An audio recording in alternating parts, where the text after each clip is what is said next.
तो hello guys, मैं आपका सदाब सर, आपके सदाब सर क्लासेस के।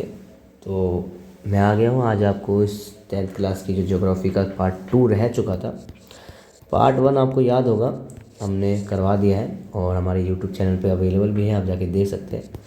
पार्ट 2 इंशाल्लाह आज ख़त्म कर देंगे। ठीक है, बस आप एक काम करना। क्या काम करना? बस एक काम। इस मेरे से एक वादा करो कि स्टार्टिंग से लेकर एंड तक आपको मेरे साथ लगे रहना है। मतलब इस टॉपिक के अंदर, मतलब पूरे चैप्टर ख़त्म करना है। तो अगर आप मेरे साथ स्टार्ट से लगे रहोगे ना, तो एंड तक मैं लगा रहूँगा आपके साथ। ठीक है, इस चैप्टर का नामो निशान मिटा देंगे पूरी जहर तरीके से। ठीक है, एक से एक टॉपिक में आपको समझाऊंगा।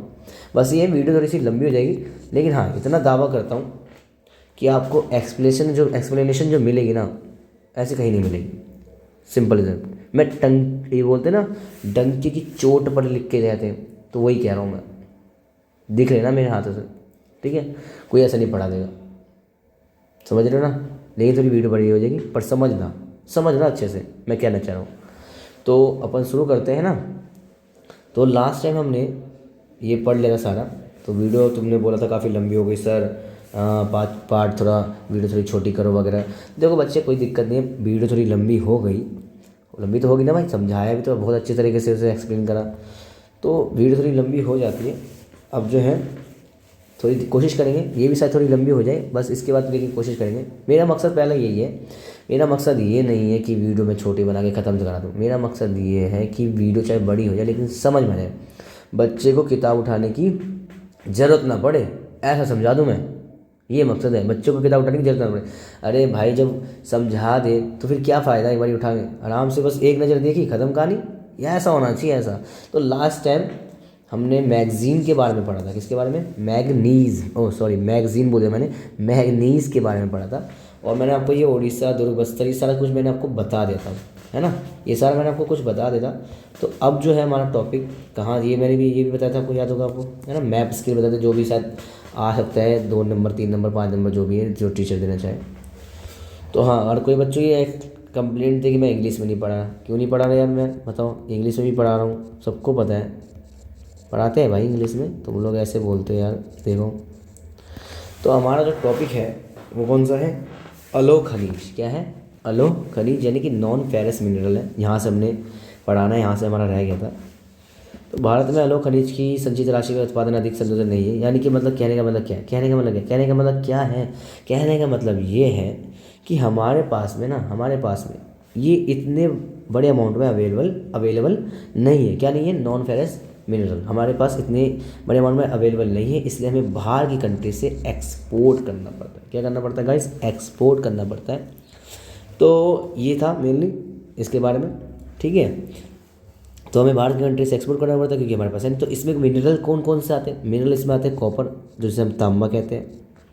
ठीक है, कॉपर के बाद आपका आएगा बॉक्साइट, जो ऊपर ये दिख रहा है आपको, ये बॉक्साइट आएगा। ठीक है, बॉक्साइट स्पेलिंग सही है, देख लेना, बाकी आप तो समझदार हो। उसके बाद लेड आएगा, जिंक आएगा, और मेरे ख्याल से गोल्ड भी आएगा, गोल्ड। ठीक है, ये आएंगे। और इनका यूज़ जो है, इनका यूज़ किस चीज़ में किया जाता है बताओगे ज़रा? नहीं पता? इनका यूज़ किया जाता है धातु शोधन में। किसमें? धातु शोधन, यानी मेटलॉजिकल, जो धातु वगैरह वाली इंडस्ट्री होती है ना, वहाँ पे इनका यूज़ होता है। और इंजीनियरिंग इंडस्ट्री में भी इसका यूज़ होता है। और यानी जहाँ पर ऐसा लगता है कि आयरन के अलावा, क्या लगता है ऐसा, आयरन के अलावा दूसरे मेटल की ज़रूरत है। किसके? आयरन के अलावा दूसरे मेटल की ज़रूरत है, वहाँ इसका यूज़ होता है। बस as simple as that. Iron के अलावा, ठीक है, याद रखना, आयरन के अलावा दूसरे मेटल का यूज़ होता है, दूसरे मेटल की ज़रूरत है, वहाँ इसका यूज़ हो जाता है। बस ये होता है नॉन फेरस मिनरल। ठीक है, अब इसमें जो पार्ट है इनके, हम वो पढ़ लेते हैं। ठीक है, वो पार्ट पढ़ने भी तो ज़रूर है ना। चलो देख लेते हैं फिर कॉपर के बारे में। पहला, कॉपर क्या है? कॉपर को समझना बहुत ज़रूरी है, सबके लिए ज़रूरी है भाई, इंग्लिश हो चाहे हिंदी हो। तो थोड़ा ध्यान लगा के, मन लगा के, एकदम दिमाग लगा के पढ़ते हैं। कॉपर, भारत में तांबे के भंडार व उत्पादन क्रांतिक रूप से न्यून है। मेलेबल तन्य और ताप चालक होने के कारण तांबे का उपयोग मुख्यतः बिजली की तार पर बनाने इलेक्ट्रॉनिक्स रसायन उद्योग में किया जाता है। तो कहना क्या चाह रहा है कि हमारे पास सफिशिएंट कॉपर नहीं है। सबसे पहला पॉइंट याद रखना, क्या ऊपर वाले का एलो का भी, कि हमारे पास सफिशिएंट अमाउंट नहीं है इसलिए हमें बाहर से एक्सपोर्ट करना पड़ता है। कॉपर के साथ भी वही है कि हमारे साथ सफिशिएंट अमाउंट में ये नहीं है, ठीक है, जिससे हमें दूसरी कंट्री से क्या करना पड़ता है, क्या क्या क्या क्या क्या क्या क्या जो इसको करना पड़ता था, क्या करना पड़ता, एक्सपोर्ट। Very good. तो इसको भी क्या करना पड़ता है दूसरी कंट्री से, क्यों, अरे जब ये तो इसी का तो पार्ट है ना यार, इसी का तो पार्ट है ये कॉपर, तो हमें बाहर से तो एक्सपोर्ट करना पड़ेगा ना गाइस। तो वही तो मैं तुम्हें समझा रहा हूँ। ओह, कभी कभी ये चीज़ ना बहुत गुस्सा दिलाती है। तो बाहर की कंट्री से हमें एक्सपोर्ट करना पड़ता है क्योंकि सफिशिएंट अमाउंट में हमारे पास नहीं है। और कॉपर जो है वो मेलेबल होता है, घात वर्ध्य होता है। क्या होता है गाइस, घात वर्ध्य होता है, यानी इसकी पतली स्टील इसको ना पतली स्टील में कन्वर्ट कर सकते हैं। मेलेबल का मतलब यही होता है, पतली स्टील में इसको कन्वर्ट कर सकते हैं विदाउट क्या, विदाउट हैविंग क्रैक्स, यानी बिना किसी क्रैक्स के हम इसको इस्तेमाल कर सकते हैं, ठीक है। तो बहुत सारे बर्तन भी इससे बनाए जाते हैं, बहुत सारे बर्तन वगैरह बनाए जाते हैं। और इससे थिन वायर समझते हो, पतली सी वायर जो होती है उसमें भी इसको कन्वर्ट कर सकते हैं, कोई दिक्कत वाली बात नहीं है।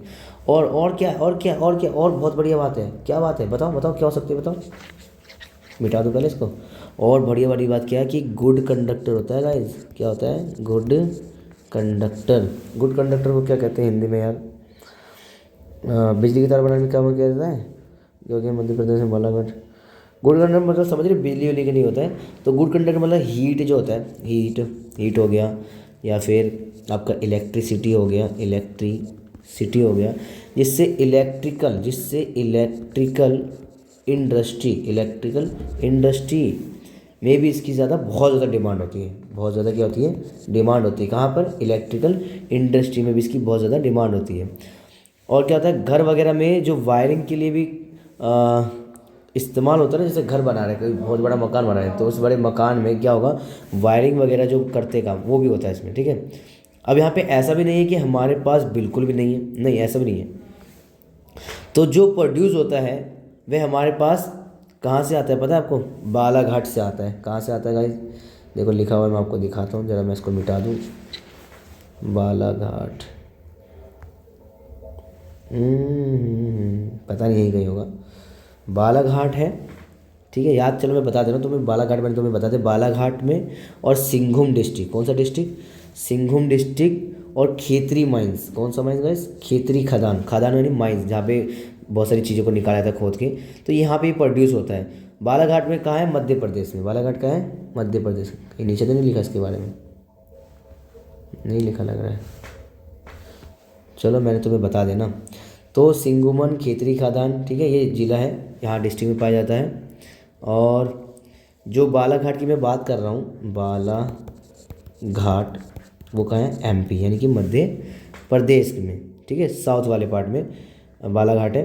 तो जहाँ पर ये प्रोड्यूस होता है, और हमारी जितनी भी प्रोडक्शन है, मतलब जितना भी प्रोड्यूस होता है उसका 52% जो है, जो भी हमारी कंट्री में जो भी प्रोड्यूस हो रहा है उसका 52% कॉपर बालाघाट में ही होता है। कहाँ पे होता है, बालाघाट में होता है, ठीक है। और सिंघम डिस्ट्रिक्ट झारखंड में होता है, और खेतरी वाइंस वगैरह राजस्थान में। और सिंघम डिस्ट्रिक्ट ये कहाँ है, सिंघम डिस्ट्रिक्ट मैंने तुम्हें बताया नहीं, ये है कहाँ होना चाहिए, ये है झारखंड में। कहाँ है, झारखंड में, ठीक है। और खेतरी माइंस कहाँ है, खेतरी माइंस ये है राजस्थान में। याद रखना बालाघाट का है एमपी में, और खेतरी माइंस का है राजस्थान में, और सिंघभूम जिला जो है वो का है झारखंड के अंदर। तो मैंने आपको पूरा कॉपर के बारे में बता दिया है, ठीक है, समझ आ गया होगा। पहले क्या मैंने बोला आपको, सबसे पहले क्या बोला मैंने आपको कि हमारे पास सफिशिएंट अमाउंट में नहीं है, इसलिए हमें बाहर से एक्सपोर्ट करना पड़ता है। दूसरा, इसको मेलेबल होता है, यानी कि इसको पतली स्टील में भी कन्वर्ट कर सकते हैं बिना किसी क्रैक्स वगैरह के, और ये बहुत सारी थिन वायर में भी कन्वर्ट की जा सकती है। इलेक्ट्रिकल इंडस्ट्री में इसका बहुत ज़्यादा यूज़ है, क्योंकि हीट और इलेक्ट्रिकल का एक गुड कंडक्टर होता है ना, हीट पास होती है ना बिजली ढंग से, ठीक है। तो इलेक्ट्रिकल वहाँ पे बहुत अच्छा कंडक्टर होता है और इसकी डिमांड बहुत ज़्यादा होती है, ठीक है। इसकी डिमांड बहुत ज़्यादा होती है, वायरिंग वगैरह में भी इसका इस्तेमाल किया जाता है। और और सॉरी, मैंने आपको एक चीज़ रह गई, मतलब मैंने ये जो मतलब कॉपर है ना वो गुड कंडक्टर होता है, ठीक है। तो बहुत ज़्यादा डिमांड होता है वायर वगैरह, क्योंकि जो जाली आती है वो कॉपर की डाली जाती है जिसमें इलेक्ट्रिकल बहुत ज़्यादा पास होता है, ठीक है। मतलब गुड कंडक्टर मतलब यहाँ पे बिजली पास हो जाती है, ठीक है। तो इसके लिए भी इसका इस्तेमाल किया जाता है। नेक्स्ट जो है अपना टॉपिक बॉक्साइट है। क्या है? बॉक्साइट। बॉक्साइट के बारे में पढ़े, चलो आ जाओ बॉक्साइट के बारे में पढ़ते हैं। इंग्लिश में बॉक्साइट को बॉक्साइट ही कहते हैं, ऐसा कुछ नहीं कि कुछ और कहते होंगे। हाँ, बॉक्साइट जो है इसको समझना भी बहुत ज़रूरी है, क्योंकि ये आपका जो नेक्स्ट चैप्टर आप पढ़ोगे ना उसमें भी इसका बहुत ज़्यादा यूज़ है, ठीक है। अनेक अयस्कों में एल्यूमिनियम पाया जाता है, लेकिन सबसे अधिक एल्यूमिना क्ले जैसे दिखने वाले पदार्थ बॉक्साइट से ही प्राप्त किया जाता है। बॉक्साइट निक्षेपों की रचना एल्यूमिनियम सिलिकेट से संबंधित व्यापक विभिन्नता वाली चट्टानों के विक्रम में होती है। तो मैं इसको समझा दे रहा हूँ आपको, ठीक है, समझना बहुत ज़रूरी है। तो हमें पता है कि सारे मिनरल्स जो हैं, जितने भी मिनरल्स हैं वो कहाँ से मिलते हैं? ओर्स से मिलते हैं, ओर्स से एक्सट्रैक्ट करते हैं। तो एल्यूमिनियम का जो ओर होता है उसे बॉक्साइट कहते हैं। क्या बोला मैंने? क्या बोला? एल्यूमिनियम का जो ओर होता है उसे क्या कहते हैं? बॉक्साइट कहते हैं। समझ गए? अगर हम कभी बॉक्साइट माइंस के बारे में पढ़ते हैं, तो इसका मतलब ये नहीं है कि वहाँ पर एल्यूमिनियम या एल्यूमिनियम प्रोड्यूस हो रहा है, ठीक है। एल्यूमिनियम प्रोड्यूस ऐसा नहीं है, यानी बॉक्साइट से एल्यूमिना प्रोड्यूस होता है। क्या बोला मैंने? क्या बोला? बॉक्साइट से क्या प्रोड्यूस होता है? एल्यूमिना। याद रखना, ये एल्यूमिना प्रोड्यूस होता है। तो जब हमारे बॉक्साइट से हमारे पास क्या आया? एल्यूमिना आया। अब एल्यूमिना को जब हम और प्रोसेस करेंगे, क्या करेंगे गाइस? और प्रोसेस करेंगे तो हमें क्या मिलेगा? क्या मिलेगा? सोचो। नहीं पता? तो जब हम एल्यूमिना को और प्रोसेस करेंगे तो हमें मिलेगा एल्यूमिनियम। ये नेक्स्ट चैप्टर में हम पढ़ेंगे इसके बारे में, मतलब हाँ यही मैं बता दे रहा हूँ, तो मत बोलना कि वहाँ पे मुझे बताया नहीं। मैं तुम्हें यहाँ बता दे रहा हूँ सारी चीज़ें इसी के बारे में, एल्यूमिनियम के बारे में। तो वहाँ नहीं बताऊँगा, ठीक है, यही बता दे रहा हूँ सारी चीज़ें, देख लेना चाहिए। तो मैंने क्या बोला? एल्यूमिनियम के जो है तो बहुत सारे ओर्स होते हैं जिससे बॉक्साइट मिलता है। क्या मिलता है? बॉक्साइट। तो बॉक्साइट के बाद क्या बोला मैंने?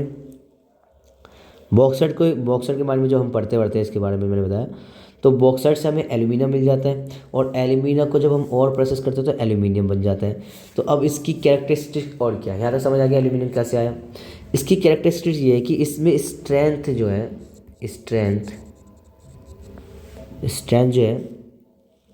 मेटल की तरह होती है। किसकी तरह? मेटल की तरह होती है। इसकी स्ट्रेंथ जो होती है वो मेटल की तरह होती है, जैसे आयरन है। क्या है? तो आयरन का जो स्ट्रेंथ है हमें एल्यूमिनियम के अंदर भी देखने को मिलता है। जो आयरन की स्ट्रेंथ है वो हमें एल्यूमिनियम के अंदर भी देखने को मिलती है, ठीक है। और ये बहुत हल्का भी होता है, और जिससे ये दूसरे मेटल पर एज ले लेता है। क्या होता है? ये हल्का होता है जिससे दूसरे के मेटल्स पे क्या ले लेता है? ये एज ले लेता है। एज मतलब क्या बोला मैंने? एज मतलब बता रहा हूँ। एज क्यों ले लेता है? क्योंकि ये एविएशन इंडस्ट्री में बहुत ज़्यादा काम देता है। एविएशन इंडस्ट्री में अब बोलोगे सर क्या क्या बता दिया आपने, क्या क्या बता दिया? अरे मैंने कुछ नहीं बताया, मैंने बताया एल्यूमिनियम में बहुत सारे ओर से बनता है, और जब ओर्स होता है ओर से हमें बॉक्साइट मिलता है, और उन बॉक्साइट को जब अच्छे से काम करता है तो एल्यूमिनियम मिलता है। एल्यूमिनियम से और प्रोसेस किया जाता है तो एल्यूमिनियम मिल जाता है। अब एल्यूमिनियम जो होता है इसकी अच्छी खासी स्ट्रेंथ होती है मेटल की तरह, जैसे आयरन की स्ट्रेंथ होती है उसी की तरह इसका होता है। अब उसी की तरह ये हल्का भी होता है। क्या होता है? हल्का होता है। हल्का होने के कारण ये एज ले लेता है बाकी इंडस्ट्री पे। एज ले लेता है मतलब एविएशन इंडस्ट्री में एज ले लेता है। कैसे ले लेता है एविएशन इंडस्ट्री? मतलब क्या कुछ भी बोले जाए, एविएशन इंडस्ट्री मतलब एरोप्लेन वाली इंडस्ट्री। क्या गाइस? एरोप्लेन वगैरह जो बनाए जाते हैं ना, तो हमें उसमें क्या चाहिए, हमें उसमें चाहिए सब्सटेंस कैसा हो, सब्सटेंस कैसा हो, सब्सटेंस यानी पदार्थ कैसा हो, हार्ड हो, बहुत हार्ड नहीं, बहुत हार्ड नहीं, हार्ड चाहिए। तो आयरन की तरह, किसकी तरह, आयरन की तरह, आयरन की तरह हमें हार्ड चाहिए, लेकिन आयरन में वेट बहुत ज़्यादा होता है। आयरन की तरह हार्ड चाहिए, लेकिन आयरन में क्या होता है भाई, एरोप्लेन बना रहा है, छोटी मोटी चीज़ थोड़ी बना रहे हो, छोटी चीज़ थोड़ी बना रहे हो क्या भाई आप। एविएशन इंडस्ट्री यानी एरोप्लेन वाली जो इंडस्ट्री है, उसके अंदर हमें सब्सटेंस चाहिए हार्ड, लेकिन सब्सटेंस हार्ड होता है कौन सा, लोहा होता है, लेकिन लोहे का वेट तो बहुत ज़्यादा होता है, कैसे बना लोगे, हाँ। तो वेट के कारण भारी एरोप्लेन नहीं बनाए जा सकते, तो वो उड़ ही नहीं पाएंगे, बन भी जाएंगे तो एल्यूमिनियम वहाँ पे बहुत बड़ा एज ले लेता है, समझ गए आप, बहुत बड़ा एक एज ले लेता है, बहुत अच्छा निकल कर आता है, यानी आयरन की तरह हार्ड और हल्का, ये हल्का भी है आयरन की तरह हार्ड भी, जिससे एविएशन इंडस्ट्री में डिमांड इसकी बहुत ज़्यादा रहती है, किसमें, एविएशन इंडस्ट्री में इसकी डिमांड बहुत ज़्यादा रहती है। और इसकी हीट और इलेक्ट्रिसिटी में कंडक्टिंग भी अच्छी होती है, जिससे बहुत से यूटेंसिल्स भी अच्छे से बनाए जाते हैं, बर्तन वगैरह समझते हैं ना, यूटेंसिल्स वगैरह बनाए जाते हैं, और वायर वगैरह भी इससे बनाए जाते हैं। और ये कहाँ कहाँ पाए जाते हैं, कहाँ कहाँ पाए जाते हैं बताओ, नहीं पता, अमरकंटक, अमरकंटक प्लेट्यू पठार में पाया जाता है, ठीक है, जो कहाँ पर है, छत्तीसगढ़ में, कहाँ है, छत्तीसगढ़ में है, ठीक है भाई। और मध्य प्रदेश के बॉर्डर पे भी पाया जाता है, कहाँ पे, मध्य प्रदेश के बॉर्डर पे, ठीक है, कुछ ज़्यादा तो नहीं लिख दिया मैंने, हाँ, मध्य प्रदेश के बॉर्डर पे बताया जाता है। और मेकॉल हिल है, क्या है, मेकॉल हिल, ठीक है, मेकॉल हिल जो है छत्तीसगढ़ में ही है, वहाँ भी ये पाया जाता है। और बिलासपुर, अच्छा ये तो मैं तुम्हें एक बार ढंग से बताता हूँ, ये देखो यहाँ पे थोड़ा इसको मिटा देता हूँ क्योंकि बड़ा बेकार सा हो रहा है ना ये, हाँ, तो मैंने तुम्हें क्या बताया, कहाँ कहाँ पाया जाता है, कहाँ कहाँ पाया जाता है वो बता रहा था मैं तुम्हें। तो ये अमरकंटक प्लेट्यू है, अमरकंटक प्लेट्यू, ठीक है, पहले याद रखना, अमरकंटक प्लेट्यू में पाया जाता है। दूसरा अमरकंटक प्लेट्यू है कहाँ पे, छत्तीसगढ़ में है, छत्तीसगढ़ में है, वहाँ पाया जाता है, ठीक है। और मध्य प्रदेश के, एमपी के बॉर्डर में भी ये पाया जाता है, ठीक है। और एक है मेकाल हिल, क्या है, मेकाल हिल, ठीक है, जो कहाँ पे है, जो छत्तीसगढ़ में ही है, छत्तीसगढ़ में, वहाँ भी ये पाया जाता है। एक और जगह है विलास कुछ समथिंग है,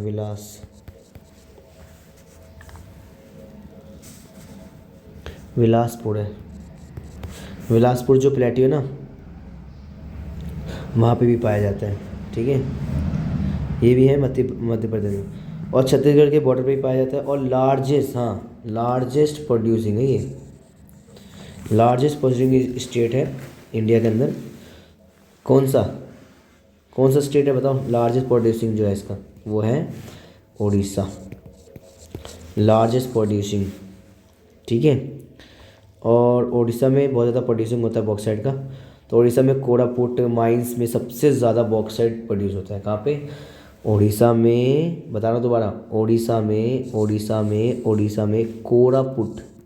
कोरापुट माइंस, कोरापुट माइंस यानी कोरापुट खाद्यान्न में भी ये जो बॉक्साइट है वो बड़े लेवल पे प्रोड्यूस होता है, ठीक है। क्या पता यहाँ लिखा हो, मैंने तुम्हें तो यही बता दिया सारा कुछ। ये देखो, ये ना, भारतीय अमरकंटक पठार, मेकाल पहाड़ियाँ, बिलासपुर कटनी के पठारी पर, और इसका सबसे बड़ा बॉक्साइट बता दें, ये सारी चीज़ें मैं तुम्हें यहाँ पे समझा दिए। उम्मीद है आपको कॉपर और ये दोनों समझ आ गया होगा, बॉक्साइट के बारे में, एल्यूमिनियम के बारे में आपको यहाँ पे बता दिया अच्छे से। फिर भी कोई डाउट हो तो आप मुझसे पूछ सकते हो, बेफिक्र होकर, ठीक है। एक बढ़िया कहानी है, हाँ, जहर का, अच्छी मस्त कहानी, क्या कहानी, क्या ये कहानी है एक राजा की और एक रानी की, नहीं, बस एक राजा की कहानी है। तो कहानी कुछ ऐसी है, एल्यूमिनियम की खोज के बाद सम्राट नेपोलियन जो थे, तीसरे नेपोलियन होंगे, पता नहीं कहाँ से आ गया, हमें तो एक ही नेपोलियन सुना था ना 9th में। तो एल्यूमिनियम से बने हुक व बटन पहनता था, राजा जो था इतना सोचता था कि भाई मतलब उसको एल्यूमिनियम खोज हुई, सबसे पहली बार खोज हुई तो थोड़ा सोचा कि भाई महंगा होगा, तो उसके कपड़ों पे वो बने हुए बटन वटन होते थे और अपने खास मेहमानों को एल्यूमिनियम में देता था खाने पीने के लिए, और जो आम लोग होते थे उनको सोने में देता था और चांदी में देता था। बताओ क्या नकली राजा बने, क्या राजा बनेगा रे तू। तो बर्तन में भोजन पड़ता था, लेकिन इस घटना के 30 साल बाद क्या हुआ, 30 साल बाद भिखारियों के हाथ में भी एल्यूमिनियम के बर्तन दिखने लग गए। कहाँ पे, भिखारियों के हाथों में। क्यों, क्योंकि क्वालिटी तो अच्छी है लेकिन सस्ता बहुत था। क्वालिटी अच्छी थी लेकिन सस्ता बहुत था। डिस्कवरी के टाइम पर राजा ने बहुत इम्पोर्टेंट माना था, लेकिन 30 से 35 सालों के बाद ये सड़कों पे गलियों में दिखने लगा। ठीक है, ये था एक राजा और राजा की कहानी। तो उम्मीद आपको यहाँ समझ आ गया होगा। ठीक है, अगर वीडियो अभी तक समझ आ रही है तो गाइस लाइक कमेंट सब्सक्राइब करते रहो। क्या बोला मैंने, करते रहो। अभी अभी अभी अभी कमेंट मारो, अभी अभी मुझे कहीं चाहिए कमेंट, अभी चाहिए भाई, अभी अभी बढ़िया सा कमेंट, बढ़िया सा कमेंट मारो। नेक्स्ट टॉपिक है अधात्विक खनिज।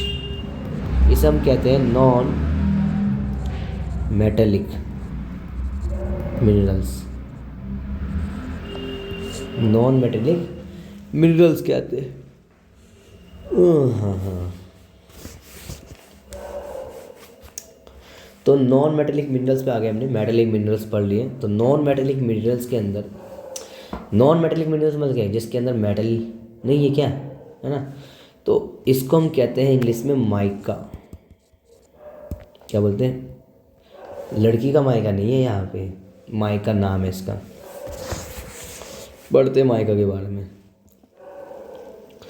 तो माइका अभ्रक एक ऐसा खनिज है जो प्लेटो पत्रक्रम में पाया जाता है। इसके चादरों, प्लेटो प्लेटो प्लेटो ये याद रखना, प्लेटो विपाटन स्प्लिट आसानी से हो सकता है। ये परतें इतनी महीन हो सकती है कि इसकी 1000 परतें क्या वो चाहे समाहित अभ्रक प्रदर्शी काली काली पूरे। समझो यहाँ पे क्या कह रहा हूँ मैं, क्या कह रहा हूँ, क्या कह रहा हूँ, समझना जरूरी है, समझना जरूरी है। पहले से मिटा देते हैं अपन। समझ आ रहा तो लाइक करते रहना, ठीक है।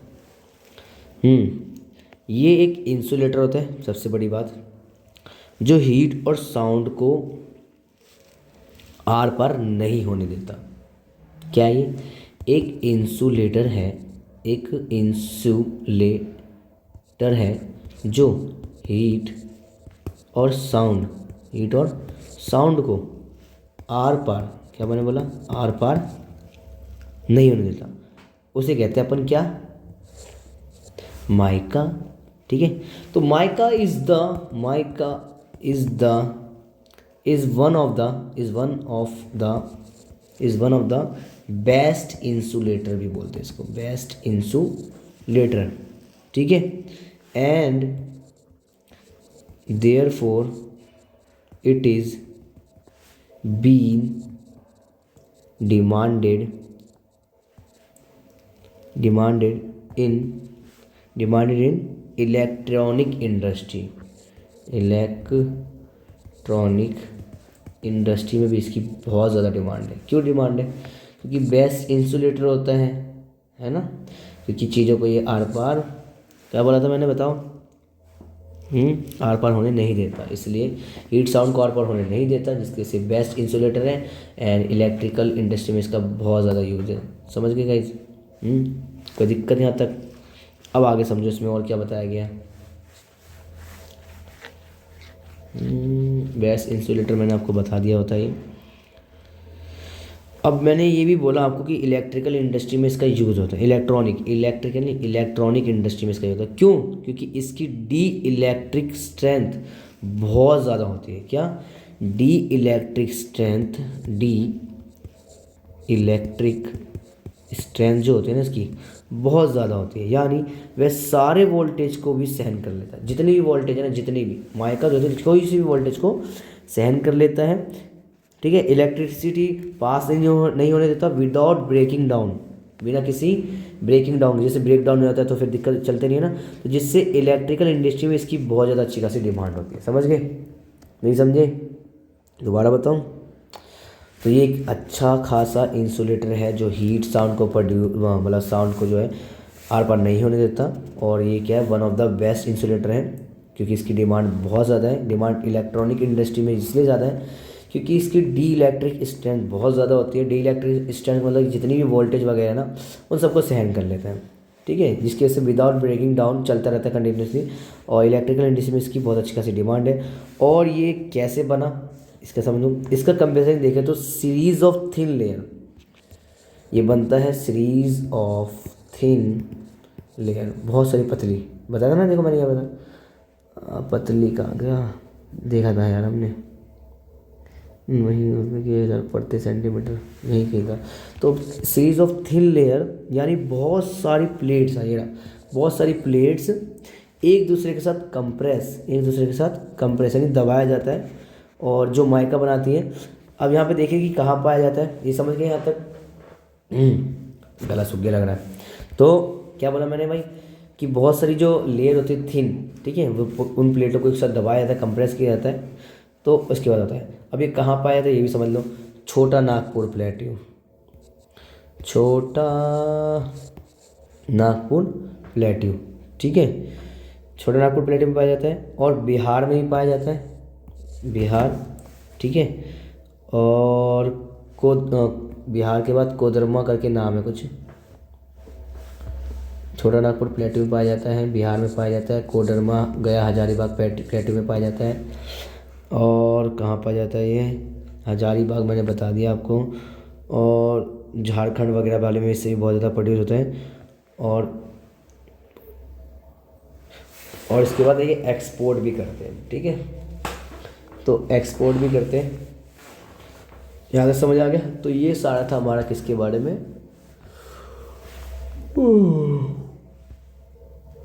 ये सारा था हमारा आधात्मिक खनिज के बारे में।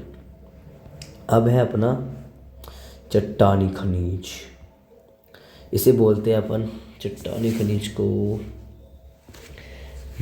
रॉक मिनरल्स, क्या बोलेंगे उसको, रॉक मिनरल्स, ठीक है, चट्टानी खनिज, चट्टानी। लाइमस्टोन क्या होता है भाई, ये वो तुम लाइमस्टोन से वो मत समझना वाइट टोन चेहरा देखे प्यारा प्यारा, नहीं वो चीज़ नहीं, ये लाइमस्टोन है। मतलब यार लड़के तुम कुछ भी कहीं भी चली जाती हो, हाँ वाइट टोन कुछ भी, देखो जब लाइमस्टोन की बात कर रहा हूँ। तो लाइमस्टोन रॉक मटेरियल है। लाइमस्टोन क्या है, एक रॉक मटेरियल है जो मिट्टी से डायरेक्ट मिलता है, मिट्टी से डायरेक्ट मिलता है, ठीक है। और हमें ये कैल्शियम और कैल्शियम कार्बोनेट, और ये है ना कैल्शियम और कैल्शियम कार्बोनेट से बनता है, ठीक है। और किससे बनता है, मैंने बोला कैल्शियम से बनता है, कैल्शियम कार्बोनेट से, और मैग्नीशियम कार्बोनेट से भी बनता है, ठीक है, समझ गए ना, लिखा होगा यहाँ पे। तो कैल्शियम या कैल्शियम कार्बोनेट या मैग्नीशियम कार्बोनेट से ये बना चट्टे बनी होती है, चट्टानें बनी होती है।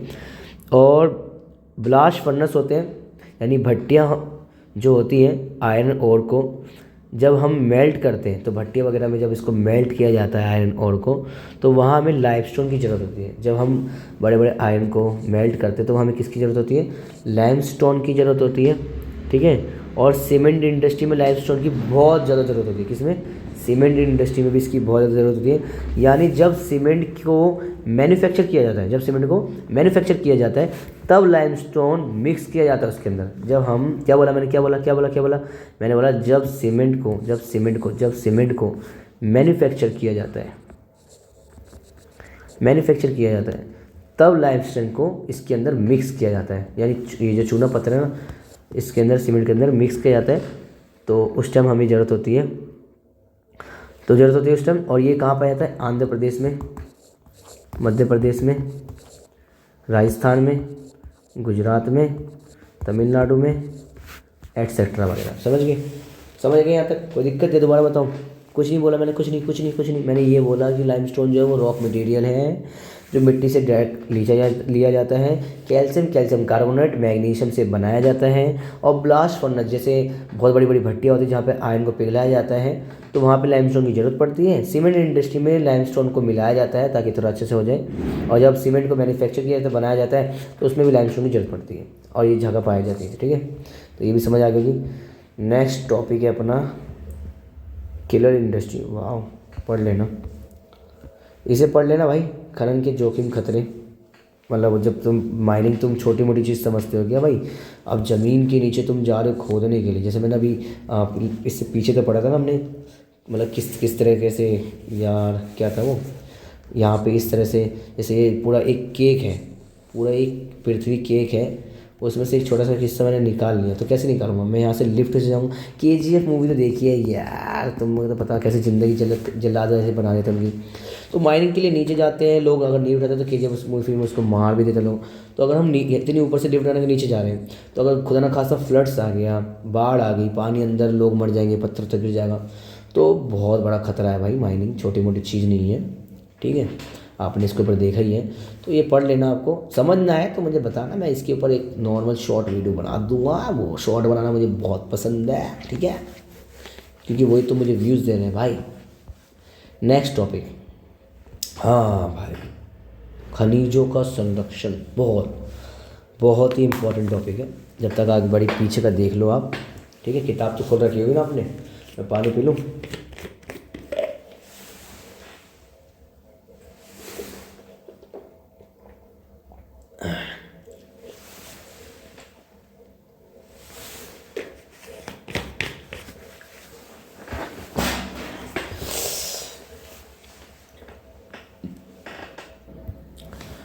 तो टॉपिक जो है हमारा वो है खनिज का संरक्षण, ठीक है।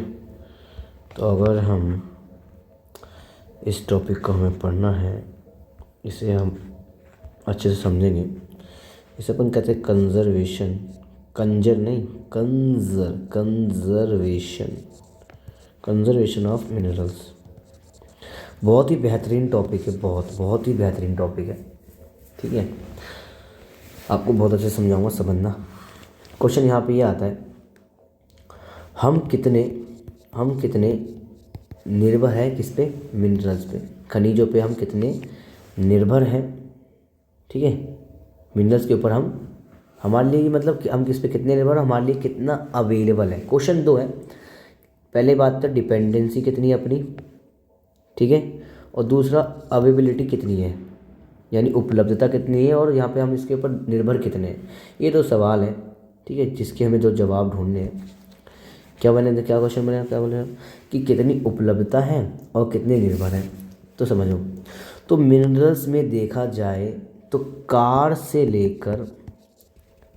लेकर एक पिन तक, मैंने जैसे पिन टू शिप बोला था स्टार्टिंग में, तो कार से पिन ले लो, ठीक है, पिन तक हम पूरे तरह से डिपेंड हैं इसके ऊपर, ठीक है। जिस तरह से हम इन पर इतने डिपेंडेंट हैं, और इन मामलों में वह हमारे पास सफिशिएंट अवेलेबल भी क्या है ना हो, तो हमारी ज़रूरत कैसी पड़ी होगी। जब सोचो भाई, जब हमारे पास कार से लेकर पिन तक की ज़रूरत है, बहुत ज़रूरी ज़रूरत है, बहुत बहुत। हमने स्टार्टिंग में पढ़ा था, पिन टू शिप, एक छोटी सी सुई से लेकर पानी के जहाज़ तक ज़रूरत है ही नहीं है। जब हमें मिनरल्स में इतनी, हमें एनर्जी में, खाना खाने टाइम ले लो, हर जगह तुम ले लो, बहुत ज़्यादा डिपेंडेंस है, तो इनको बचाना तो पड़ेगा ना। कंजर्वेशन का मतलब क्या होता है, बचाना। इसको कैसे बचाएंगे, वही तो हमें पढ़ना है। तो जब हमारे पास सफिशिएंट अमाउंट में भी ये नहीं है, सफिशिएंट अमाउंट में भी हमारे पास नहीं है, तो हमारी ज़रूरत कैसे पूरी होगी।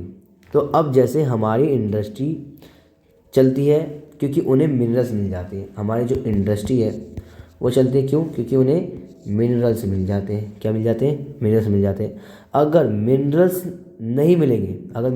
नहीं मिलेंगे तो इंडस्ट्री ऑपरेट नहीं कर पाएगी, यानी चल नहीं पाएगी, और इंडस्ट्री ग्रो भी नहीं हो पाएगी। चल नहीं पाएगी तो ग्रो भी नहीं हो पाएगी। और हमारी जो एग्रीकल्चर इंडस्ट्री है, खेती बाड़ी, वो भी किस पे डिपेंड है, वो भी इसी पे डिपेंड है भाई, ठीक है। तो मिनरल्स के ऊपर वाले डिपेंड है। अब ये ना, अगर ये मिले ना, तो ये भी है कि भाई ऑपरेट नहीं कर पाएगी, तो अगर हमें ये नहीं मिलेगा तो ऑपरेट नहीं कर पाएगी। तो ये सारी चीज़ें बताती हैं कि हमारी डिपेंडेंसी कितनी है, क्योंकि हमारे पास है नहीं। इंडस्ट्री में मिनरल्स बहुत ज़्यादा ज़रूरी है, क्योंकि वो ग्रो नहीं कर पाएगी, वरना क्योंकि मिनरल्स नहीं मिलेगा तो ग्रो नहीं कर पाएगी, है ना, ऑपरेट नहीं कर पाएगी खुद को। जब ऑपरेट नहीं कर पाएगी, ग्रो नहीं कर पाएगी, तो एग्रीकल्चर इंडस्ट्री भी हमारी बहुत ज़्यादा ठप हो जाएगी। तो ये हमारी सारी डिपेंडेंसी दिखाती है, ठीक है। तो मिनरल्स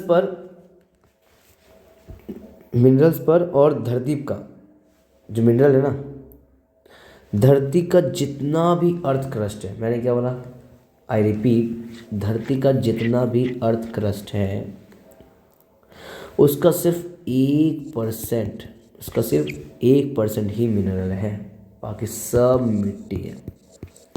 धरती पे जितना भी अर्थ क्रस्ट है उसका 1% मिनरल है, बाकी सब क्या है, मिट्टी है। अब इस लिमिटेड में हमारी अनलिमिटेड डिमांड है। इस लिमिटेड में हमारी अनलिमिटेड डिमांड है। तो अनलिमिटेड डिमांड को हम कैसे सेटिस्फाई करेंगे, कैसे करेंगे बताओ,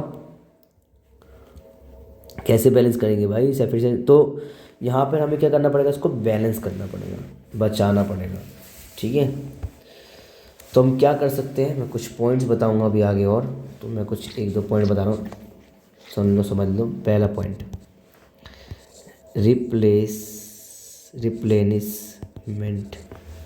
रिप्लेनिशमेंट एंड मिनरल्स फॉर्मेशन पढ़ते हैं पहले, ठीक है। यानी जिस स्पीड से हम अपने आप को जिस स्पीड से रिप्लेनिश करते हैं या रीजनरेट करते हैं या अपने आप को फॉर्म करते हैं, तो वह प्रोसेस जो होता है वो बहुत स्लो होता है भाई। मिनरल जो होते हैं ना, अपने आप को जिस तरीके से बनाते हैं, रीजनरेट करते हैं, दोबारा से लेकर आते हैं, वो प्रोसेस क्या है, बहुत स्लो है, ठीक है। तो जिसे प्रोसेस से हमें क्या होता है, तो ये बहुत स्लो है, लेकिन जिस प्रोसेस से हम इसको कंज्यूम कर रहे हैं, जिस प्रोसेस से हम इसको लपेट रहे हैं, लेकिन उस तरीके से प्रोसेस तो बन नहीं रहा ना, ये बहुत स्लो बन रहा है, लेकिन इसको लपेट तो हम बहुत कंज्यूम तो बहुत तेज़ी से रहे, तो वो बहुत ज़्यादा हाई है। फॉर एग्जाम्पल क्या है, आपको भाई आपके पेरेंट्स ने आपको पॉकेट मनी दी, क्या दी, पॉकेट मनी दी। तो आपके पेरेंट्स ने आपको पॉकेट मनी दी, तो भाई कुछ दिन रहेगी, उसके बाद क्या हो जाएगी, एक दिन तो ख़त्म हो जाएगी ना, स्टॉक में रखा हो तो कहीं भी हो। तो इस बिहाफ पर हमें मिनरल्स फिनाइट और नॉन रिन्यूएबल लिमिटेड है, और रिन्यू भी करते हैं लेकिन बहुत ज़्यादा साल लग जाता है, इसलिए हमें इसे समझना चाहिए कि इसे हम कम इस्तेमाल करें, मतलब करें तरीके से करें, अपने घर वालों को माल ना समझे कि यहाँ अपना ही है। हाँ, अब इसे कंजर्व कैसे किया जाए वो पढ़ना है हमें, नहीं वो भी आगे, पहले तुम्हें इतना समझ आ गया ना। हाँ, अगर नहीं समझ आया तो फिर पीछे चले जाओ, क्योंकि इतनी यार बोलना बस की बात थोड़ी है। हाँ, इसमें मैं तुम्हें और क्या बता रहा था,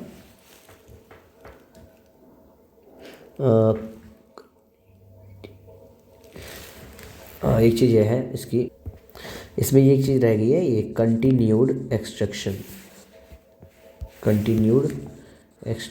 समझना भी, ठीक है।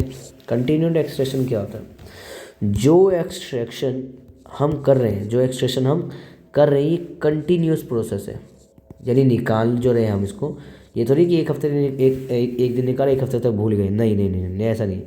तो कंटिन्यूस यानी लंबे समय तक अगर हम एक्सट्रैक्शन करते रहेंगे यानी निकालते रहेंगे, इसका दुष्प्रभाव होगा, और मिनरल्स की कॉस्ट क्या होगी, बहुत ज़्यादा हो जाएगी भाई, कॉस्ट ज़्यादा होगी। जिस चीज़ की डिमांड कम, जिस चीज़ की सप्लाई कम होगी तो डिमांड बढ़ जाएगी, जिस चीज़ की सप्लाई ज़्यादा हो गई तो डिमांड कम हो जाएगी। ये तो पढ़ रहा है आपने डिमांड एंड सप्लाई वाले रूल में। तो भाई अगर हम जिस तरह से इसको निकाल रहे हैं ज़मीन से, तो जब क्या होगी, कॉस्ट बढ़ जाएगी, तो हमें ज़्यादा गहरा खोदना पड़ेगा इसको, क्वालिटी की भी, ठीक है। तो जब हम ज़्यादा खोदेंगे तो इसकी क्वालिटी क्या होगी, गिर जाएगी, तो क्वालिटी भी गिर जाएगी। अब इन चीज़ों के देखने के बाद अब हमें करना पड़ेगा इसको कंजर्वेशन, कुछ स्टेप्स लेने पड़ेंगे। स्टेप्स क्या है, पहला पॉइंट है इसको इम्प्रूव करो, किसको टेक्नोलॉजी को, तकनीकी को इम्प्रूव करना होगा, ताकि अच्छे से अच्छा काम कर सके, ठीक है।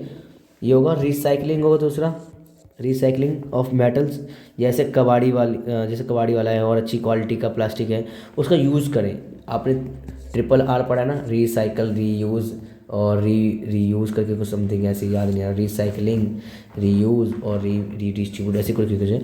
तो गांव में मिट्टी के बर्तन वगैरह में भी खाना खाए जाते हैं, है ना, तो जितना हो सके उतना इस पर कम इस्तेमाल करें तो बहुत अच्छा होगा हमारे लिए। तो ये सारा था गाइस, मैंने आपको बता दिया सारा का सारा, ठीक है। तो आप बोलोगे एक बार इसको देख लेना, अगर समझ नहीं आया तो मैंने आपको फिर बता दिया, ये मैंने आपको सारा समझा दिया है। ठीक है, मैंने ज़्यादा कुछ नहीं बोला। हमने पढ़ा मिनरल जो है हमारे पास बहुत कम अमाउंट में है, हमारे पास सफिशिएंट अमाउंट में नहीं है। ठीक है, और फिर बहुत ज़्यादा डिपेंडेंट है कार से लेकर पिन से लेकर। ठीक है, इतनी सारी चीज़ें हम तो इतनी सारी डिमांडेड के बाद, ठीक है, अब हमारी जो इनलिमिटेड है ये वैसे भी। ठीक है, तो लिमिटेड होने के बाद हमारी जो ख्वाहिशें हैं वो अनलिमिटेड है, तो उसका तो कुछ इलाज करना पड़ेगा ना गाइस। तो वो चीज़ है। और फॉर्मेशन देखा हमने कि किस तरह से ये बनता है। समझ गए ना भाई, बता दो। तो नेक्स्ट टॉपिक पे चलते हैं। ठीक है, नेक्स्ट टॉपिक है अपना ऊर्जा संसाधन। इसे अपन इंग्लिश में कहते हैं एनर्जी रिसोर्सेज। ये तो पढ़ाने की जरूरत नहीं है यार मुझे, फिर भी पढ़ा दूंगा बाद में, तुम बोलोगे क्या है क्या नहीं है।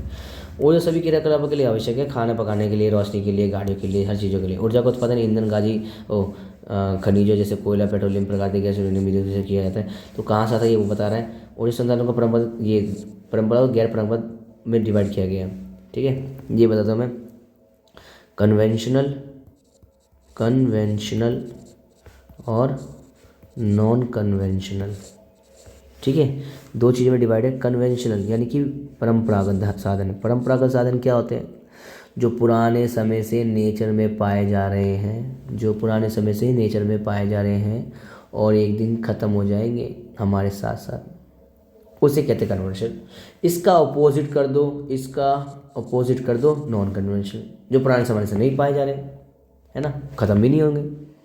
तो ये हो गया कोयला वोयला, है ना, ये सारी चीज़ें हैं।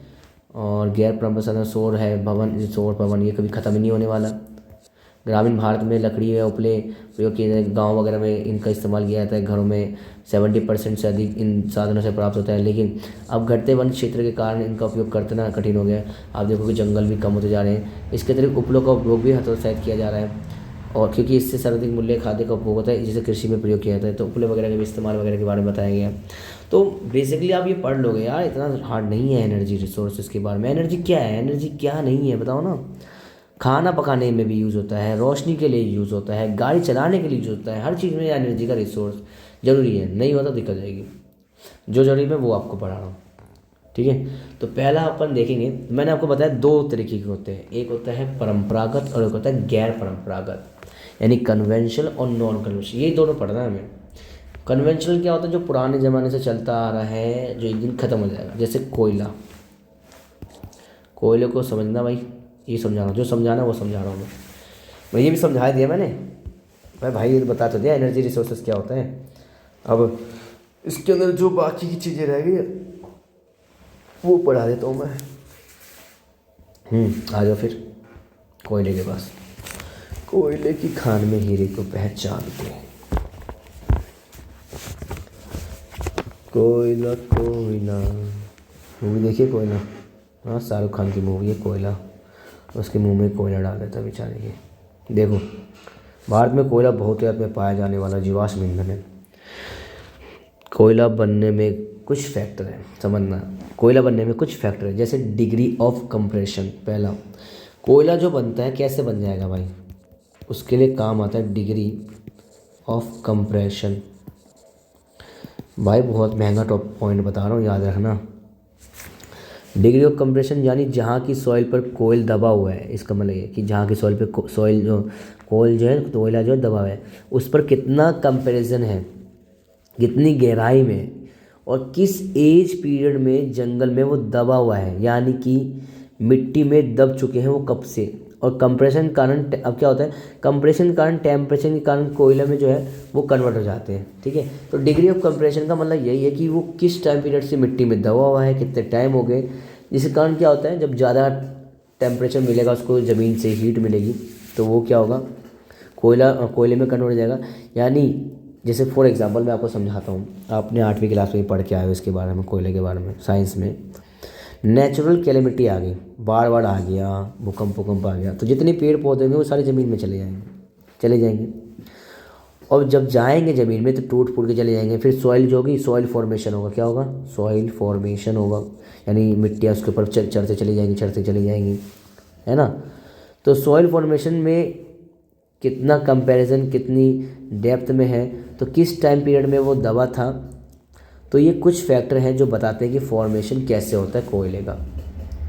ठीक है, डिग्री ऑफ कंपैरिजन कि भाई जैसे बाढ़ हो आई तो पेड़ पौधे जो है नीचे दबते चले जाएंगे, उस भी पे।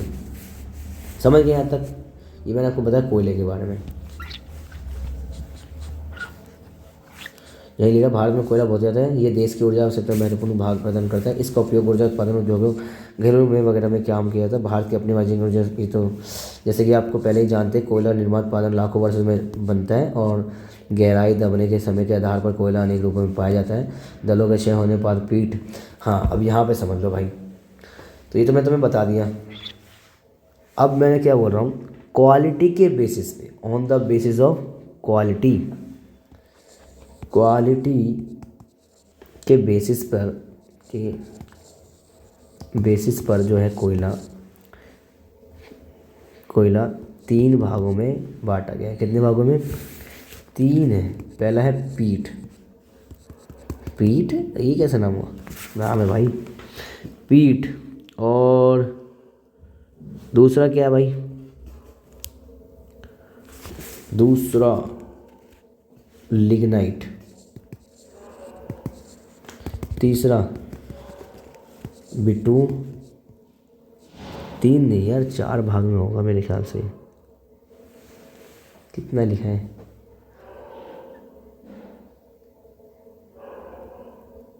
नहीं लिखा क्या? कोई नहीं, मैं बता दूंगा। बिटूमिनस और चौथा होता है एंथ्रासाइट। नाम याद रखना, पीट, लिग्नाइट, बिटूमिनियस और एंथ्रासाइट। थोड़ी प्रोनाउंसिएशन में हो सकती है मिस्टेक, तो ये नाम याद रखना, ठीक है। पहले अपन एक एक करके पढ़ेंगे। पढ़ते हैं पीट के बारे में। क्या बोल रहे इसके बारे में पता है? नहीं यार, ये इधर देखो, इधर। पीट उत्पन्न होता है दलदली क्षय पादपों में, जिसमें कम कार्बन होता है, नमी की उच्च मात्रा में निम्न क्षमता होती है। पीट के बारे में क्या बताया भाई? ये सेमी लिक्विड या फिर गहरा सा कोयला होता है, ठीक है। तो क्या बोला मैंने?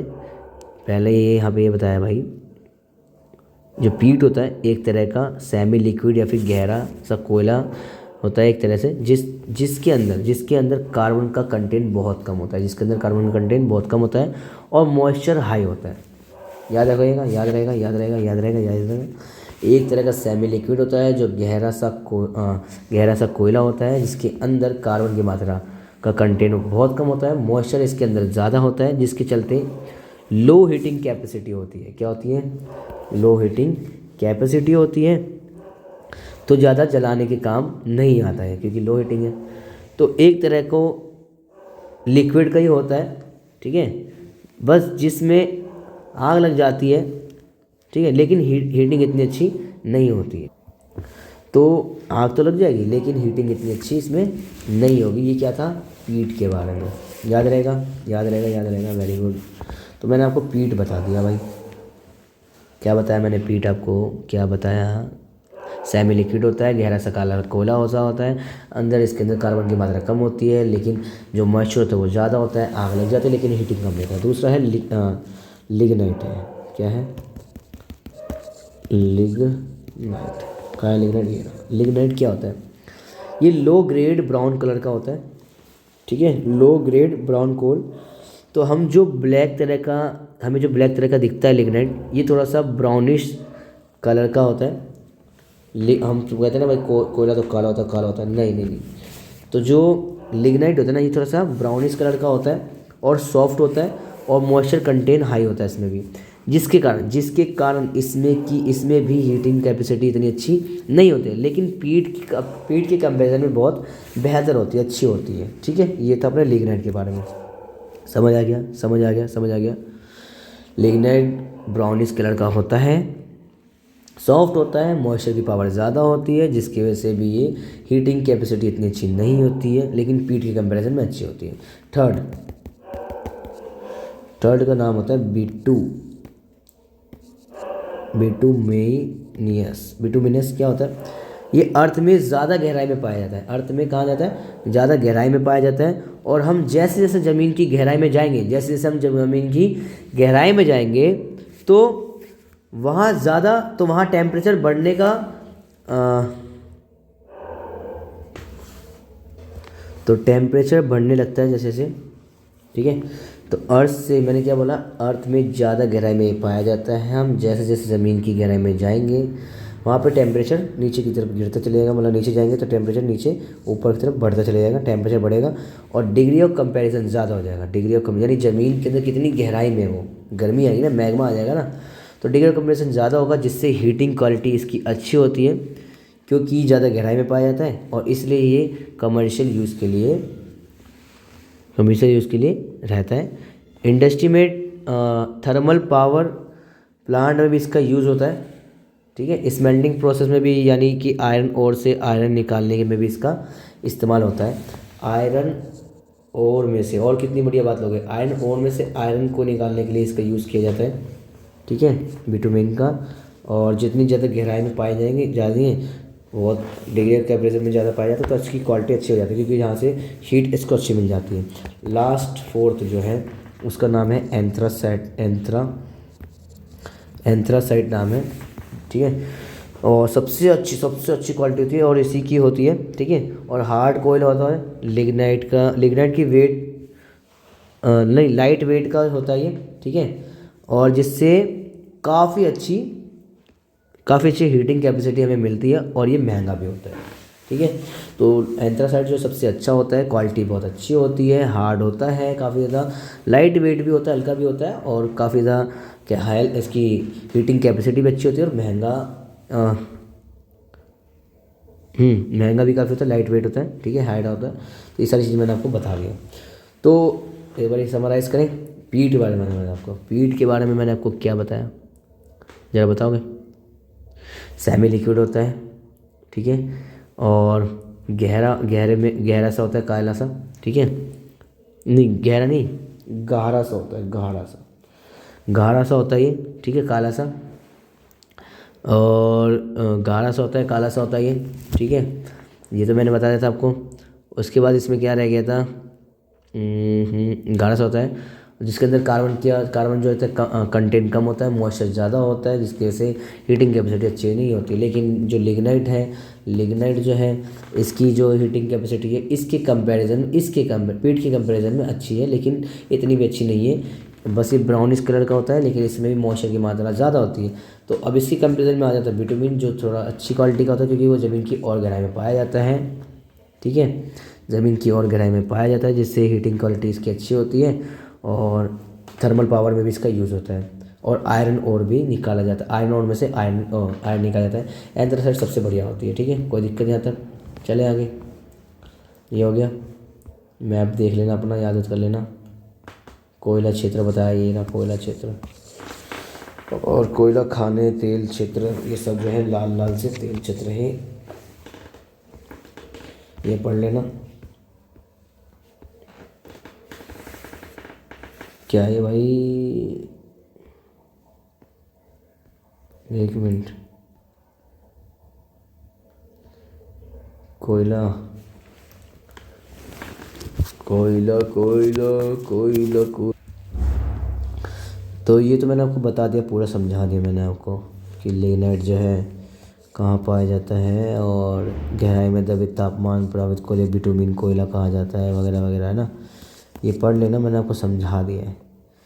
नेक्स्ट है पेट्रोलियम, बहुत ही इम्पोर्टेंट टॉपिक है, ठीक है, एकदम बढ़िया समझाऊंगा, बस समझना इस चीज़ को, ठीक है, समझना है इस चीज़ को, बहुत बढ़िया से समझा देता हूँ मैं आपको, ठीक है। आपको ज़रूरत नहीं पड़ेगी पढ़ने की, ठीक है, ऐसे समझाऊंगा मैं आपको पेट्रोलियम के बारे में, ठीक है, समझो भाई। पेट्रोलियम, पहले जो नाम है इसका पेट्रोलियम, स्पेलिंग गलती भी हो सकती है शायद, मेरे ख्याल से याद नहीं मुझे क्या स्पेलिंग क्या है भाई, बताओगे ज़रा।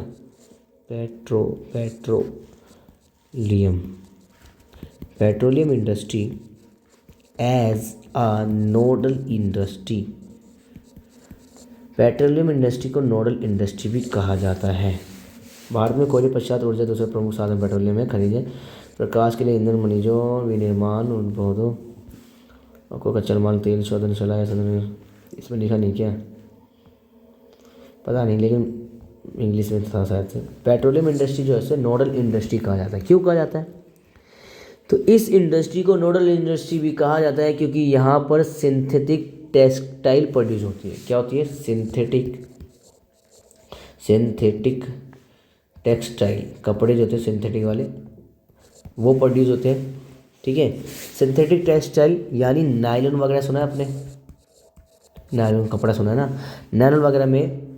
तो ये सब पेट्रोलियम इंडस्ट्री में मिलता है। पेट्रोलियम इंडस्ट्री फर्टिलाइज़र और बहुत सारी न्यूमरस केमिकल इंडस्ट्री के लिए रॉ मटेरियल का काम करती है। क्या बोला मैंने? क्या बोला? पेट्रोलियम इंडस्ट्री जो होती है, फर्टिलाइज़र हो गई और बहुत सारी न्यूमरस केमिकल जो इंडस्ट्री है उनके लिए रॉ मटेरियल का काम करती है।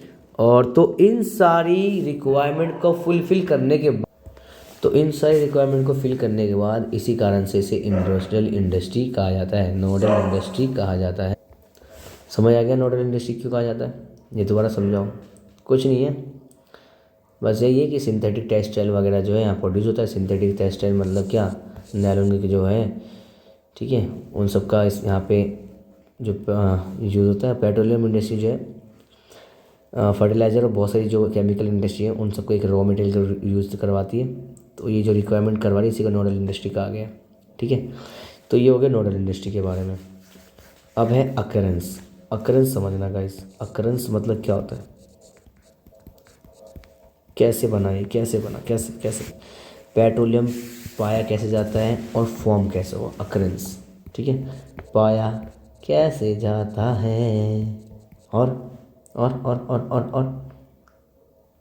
फॉर्म कैसे हुआ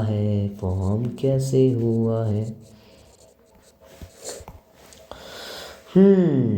ये समझना बहुत इम्पोर्टेंट है अकरेंस के बारे में। होता है क्या? इसमें एक एंटीक्लाइंस और फोल्ड ट्रॉप्स होते हैं पेट्रोलियम के अंदर। मैं लिख रहा हूँ और बता रहा हूँ। ठीक है, यहाँ बना भी देता हूँ पहले।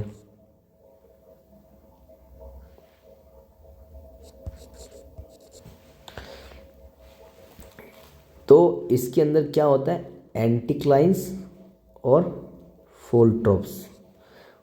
अब एंटीक्लाइंस क्या होता है? ये जो ऊपर वाला पार्ट है ना, इसे कहते हैं एंटीक्लाइंस। एंटीक्लाइंस। और जो नीचे वाला पार्ट होता है उसे कहते हैं सिंक्लाइन। क्या बोलते हैं? सिंक्लाइन। समझ आ रहा है गाइस? समझ आ रहा है? एंटीक्लाइंस और सिंक्लाइन। तो मैंने क्या बोला, इसमें कुछ एंटीक्लाइंस और फोल्ड ट्रॉप्स जो होते हैं, ठीक है, वहाँ की जो रॉक्स होते हैं ना उसमें टर्शरी एज के समय में यानी बहुत पहले समय में जो एंटीक्लाइंस और फोल्ड ट्रॉप्स थे, ठीक है, जो बने थे वहाँ पर, तो वहाँ पर ये पाया जाता है पेट्रोलियम। समझ रहे मैंने क्या बोला? अकरेंस के बारे में बता रहा हूँ आपको कि इसमें कुछ एंटीक्लाइंस और फोल्ड ट्रॉप्स जो होती है। ये है एंटीक्लाइंस के बारे में बता रहा हूँ और ये है फोल्ड ट्रॉप्स। ये तो मैंने नाम लिया, सिंक्लाइन कंफ्यूज मत होना नाम। अभी समझो, दो चीज़। पहला मैंने बोला कि भाई एंटीक्लाइंस और फोल्ड ट्रॉप्स, ये वाला फोल्ड ट्रॉप्स है। ठीक है, अभी लिख के दिखा दूंगा फोल्ड ट्रॉप्स। तो एंटीक्लाइंस, ठीक है, और फोल्ड ट्रॉप जो होते हैं वहाँ की जो रॉक्स होते थे बहुत पुराने, उसमें टर्शरी एज के समय में, बहुत पुराने समय में, तो एंटीक्लाइंस और फोल्ड ट्रॉप्स बने होते थे, तो वहाँ पर ये पाया जाता था। अब जो एंटीक्लाइंस ट्यूब्स बनते हैं अर्थ क्रस्ट के अंदर, जो अर्थ है, जैसे अर्थ क्रस्ट है, उसके अंदर ये ऐसे करके क्या बनते हैं? एंटीक्लाइंस बनते हैं। ठीक है, क्या बनते हैं? अर्थ क्रस्ट के अंदर। तो ये बनने के बाद पेट्रोलियम को स्टोर कर लेते हैं, ये पेट्रोलियम को अपने अंदर स्टोर कर लेते हैं और over the period of time यानी कि काफ़ी सालों बाद ये पेट्रोलियम में कन्वर्ट हो जाते हैं। पेट्रोलियम में इसको स्टोर करने के बाद कुछ टाइम बाद ये पेट्रोल में कन्वर्ट हो जाते हैं। ये तो बताया मैंने आपको किसके बारे में? एंटीक्लाइंस के बारे में। ये वाला जो पार्ट है, ये वाला जो पार्ट है, इसके बारे में मैंने आपको बताया। ठीक है, अब गाइस क्या बताया? ये एंटीक्लाइंस हो गया। ठीक है, पहला मैंने आपको बताया एंटीक्लाइंस इस तरह से होता है, इस तरह से इसमें यहाँ पे पेट्रोल जो फंस जाता है, फिर कारोबार में करना। दूसरा है क्या? Fold trophs. क्या है? Fold trophs.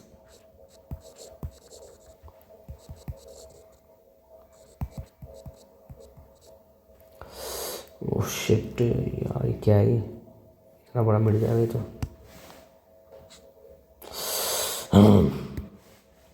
सॉरी, मीडिया पर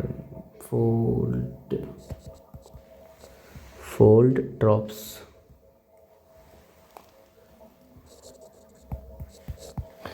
फोल्ड ड्रॉप्स के बारे में समझना। फोल्ड ड्रॉप्स क्या है, यानी अर्थ क्रस्ट के बीच में कहीं फोल्ड ड्रॉप्स, ये अर्थ क्रस्ट है, कहीं बीच में फोल्ड ड्रॉप्स है, यानी कमज़ोर कड़ी है।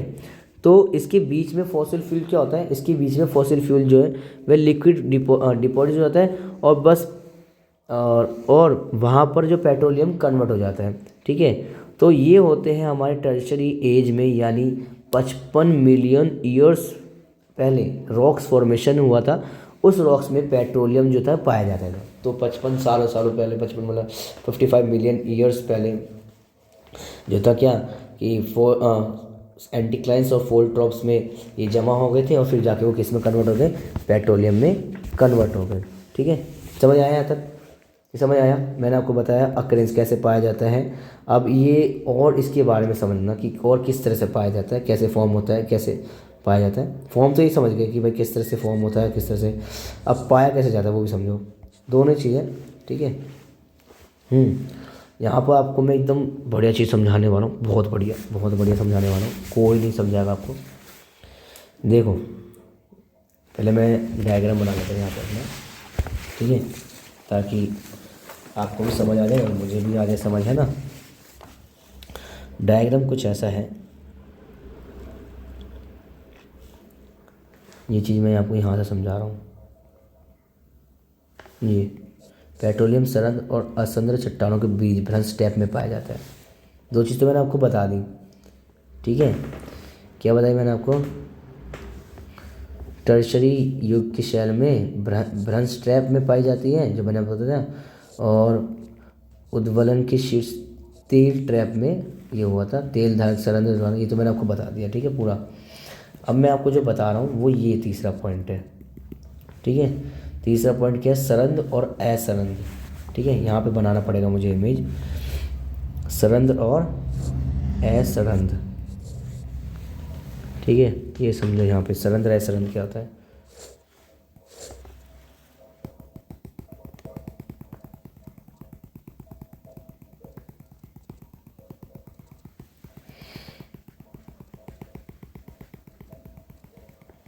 क्या ये पता नहीं भाई, देख के पता चलेगा। ऊपर है क्या है? ऊपर कुछ तो होगा। ऊपर है असरंद, इसे हम बोलते हैं नॉन फेरस, नहीं नॉन पोरस लेयर यानी असरंद, और नीचे भी क्या है? नॉन पोरस लेयर असरंद। ठीक है, समझ गए? ये जो है यहाँ, अब एक आ गया, इसके अंदर जो है गैस भी है और ऑयल भी है। ठीक है, गैस के अंदर गैस भी है और ऑयल भी है। अब यहाँ पे समझना है किस तरह से ये और पाया जाता है। तो जैसे ये ज़मीन है, क्या ये ज़मीन है, तो ज़मीन का एक हिस्सा है, तो इसके दो लेयर्स है। कितनी? दो लेयर्स है, एक है पोरस और एक है नॉन पोरस। ठीक है, एक है पोरस और एक है नॉन पोरस। तो पोरस क्या होता है? पोरस क्या होता है? जिसमें पानी जो है डालने से वो अंदर चले जाए। सरंध्र क्या होगा? सरंध्र मतलब होगा जिसमें पानी डालने से चले जाएगा। और असरंध्र क्या होगा? जिसमें पानी डालने से नहीं जाएगा। तो हम मान लेते हैं हमारे पास दो असरंध हैं, एक है ये वाला और एक है ये वाला। ठीक है, दो नॉन पोरस लेयर है और इनके बीच में एक पोरस लेयर है। समझ गए? पृथ्वी है, उसकी जो दो लेयर होती है, एक दो चीज़ होती है, पोरस और नॉन पोरस। सरंध्र यानी कि जिसमें पानी चले जाएगा, असरंध्र इसमें पानी नहीं जाएगा। तो हमने क्या लिया? ऊपर भी पोरस लिया, नीचे भी ऊपर भी नॉन पोरस लिया और नीचे भी नॉन पोरस लिया, और बीच में क्या है? पोरस है। समझ गए यहाँ तक? कोई दिक्कत? बताओ। इनके बीच में एक पोरस लेयर है। तो पोरस लेयर में जितने भी फॉसिल फ्यूल्स हैं, ये सारे fossil fuel due to the temperature of earth, ठीक है, ये पेट्रोलियम में कन्वर्ट हो जाते हैं। यानी जिसके कारण ना ये ऊपर जा पाएंगे। अब जैसे यहाँ पे मैंने बोला, ये अर्थ जो टेम्परेचर, अर्थ की एकदम हीट होती है, हीट होती है, अर्थ की जो अंदर से मैग्मा मिलती है, तो हीट होने के कारण क्या होता है, ये किस में कन्वर्ट हो जाता है, पेट्रोलियम में कन्वर्ट हो जाता है। ठीक है, अब जिसके कारण या तो ये ऊपर जा पाएंगे, ऊपर क्यों नहीं जा पाएंगे, क्योंकि वो नॉन पोरस ले रहे हैं, क्योंकि उससे बाहर निकलेगा नहीं, और ना ऊपर जा पाएंगे और ना नीचे आ पाएंगे। ठीक है, तो ना ऊपर से कुछ अंदर आएगा ना नीचे से कुछ अंदर जाएगा।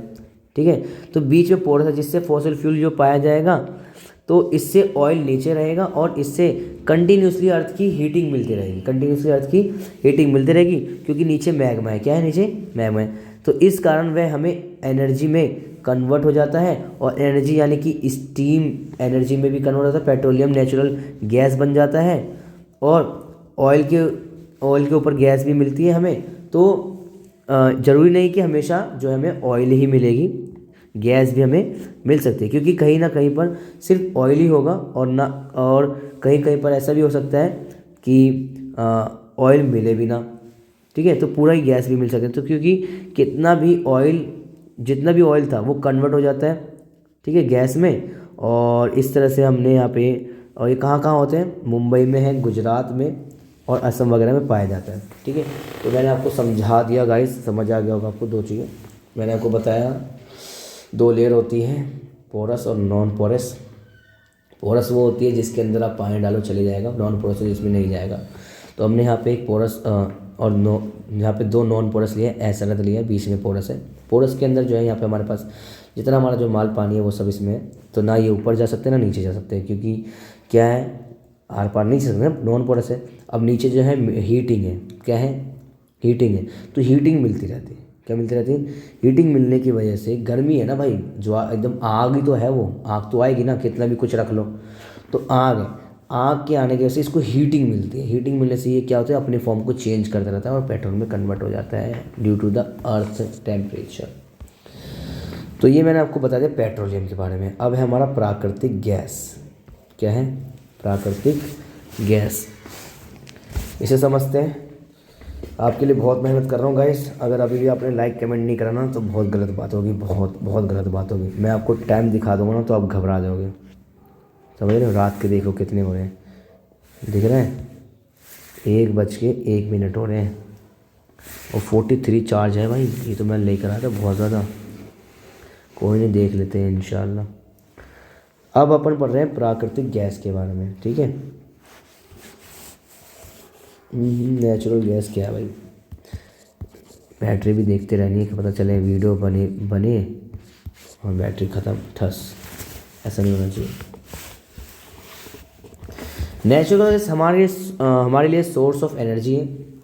ठीक है, जैसे हमारे लिए एलपीजी सिलेंडर में फ्यूल का काम करती है, और हमारे लिए रॉ मटेरियल का काम भी करती है। बहुत सारी इंडस्ट्री को एज अ रॉ मटेरियल चाहिए होता है नेचुरल गैस।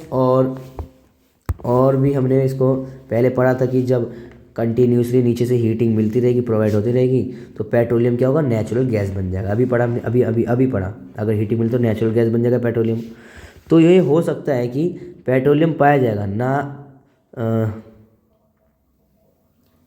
तो कभी कभी पेट्रोल भी पाया जाए और कभी कभी क्या पाया जाए, नेचुरल गैस भी पाया जा सकता है। तो वह पेट्रोलियम के साथ इसके बिना भी पाया जा सकता है। ये था। अब नेचुरल गैस एक एनवायरमेंटली फ्रेंडली होता है। क्या होता है, एनवायरमेंटली फ्रेंडली होता है। ठीक है, और क्योंकि इसका जो कार्बन डाइऑक्साइड जो होता है वो बहुत लो होता है, और जिसके कारण ये एनवायरमेंटली फ्रेंडली है, जो एनवायरमेंट को कम से कम डैमेज करता है। जैसे दिल्ली में आप सीएनजी गाड़ी देखोगे चलते हुए, है ना, तो इन जगह दिल्ली वगैरह हो गई, और कृष्णा गोदावरी हो गई। ठीक है, ये लिखा है यहाँ पे, कृष्णा गोदावरी कहाँ गया भाई, ये कृष्णा गोदावरी वाला जो एरिया है, यहाँ पे भी आपको सीएनजी वगैरह मिलेगी चलते हुए। ठीक है, और भी चीज़ें हैं, मतलब इसके बारे में आप देखोगे तो समझ आ जाएगा। प्राकृतिक गैस पेट्रोलियम भंडार की पाई जाती है, और जब कच्चे सतह पर पाया जाता है तो ये मुक्त हो जाती है। इसका उपयोग घरेलू वगैरह में भी इसका इस्तेमाल किया जाता है, गैस वगैरह, बिजली में भी इसका इस्तेमाल किया जाता है, और हॉटिंग उद्देश्य के लिए, रासायनिक, पेट्रोकेमिकल, उर्वरक, कच्चे माल के रूप में भी, परिवहन, ईंधन, गाड़ी वगैरह में खाना पकाने के लिए किया जाता है। गैस के बुनियादी ढांचे, CDOC नेटवर्क, CNG गैस होगी, PNG वगैरह, इन सब में भी इसका इस्तेमाल किया जाता है। ठीक है, अब यहाँ पे और चीज़ें क्या है भाई, और चीज़ें समझो इधर फटाफट से जल्दी से, देखो समझा रहा हूँ मैं आपको। आगे यहाँ पे क्या है कि एच वी जे एक चीज़ है, एच वी जे कहाँ है, एच वी जे दिख रहा है आपको, ये रहा H we J. H we जे क्या है बताओ? हजीरा विजयपुर जगदीशपुर, हजीरा विजयपुर जगदीशपुर। तो यूपी, राजस्थान, गुजरात, मध्य प्रदेश, इन एरिया से एच वी जे पाइपलाइन गुजरती है। क्या मैंने बोला? यूपी, राजस्थान, गुजरात, ठीक है, और मध्य प्रदेश, इन सभी से एच वी जे पाइपलाइन गुजरती है। और मेजर केमिकल फर्टिलाइज़र इंडस्ट्री जहाँ पर स्टेबलाइज है वहाँ से भी निकलती है, उन्हें नेचुरल गैस प्रोवाइड करती है। और इस पाइपलाइन को इकोनॉमिकली इतनी इम्पोर्टेंस है इसकी कि इसे आर्टरी इंडियन गैस प्रोडक्शन भी कहा जाता है। क्या कहा जाता है? आर्टरी इंडियन गैस प्रोडक्शन में लिखा होगा इसमें।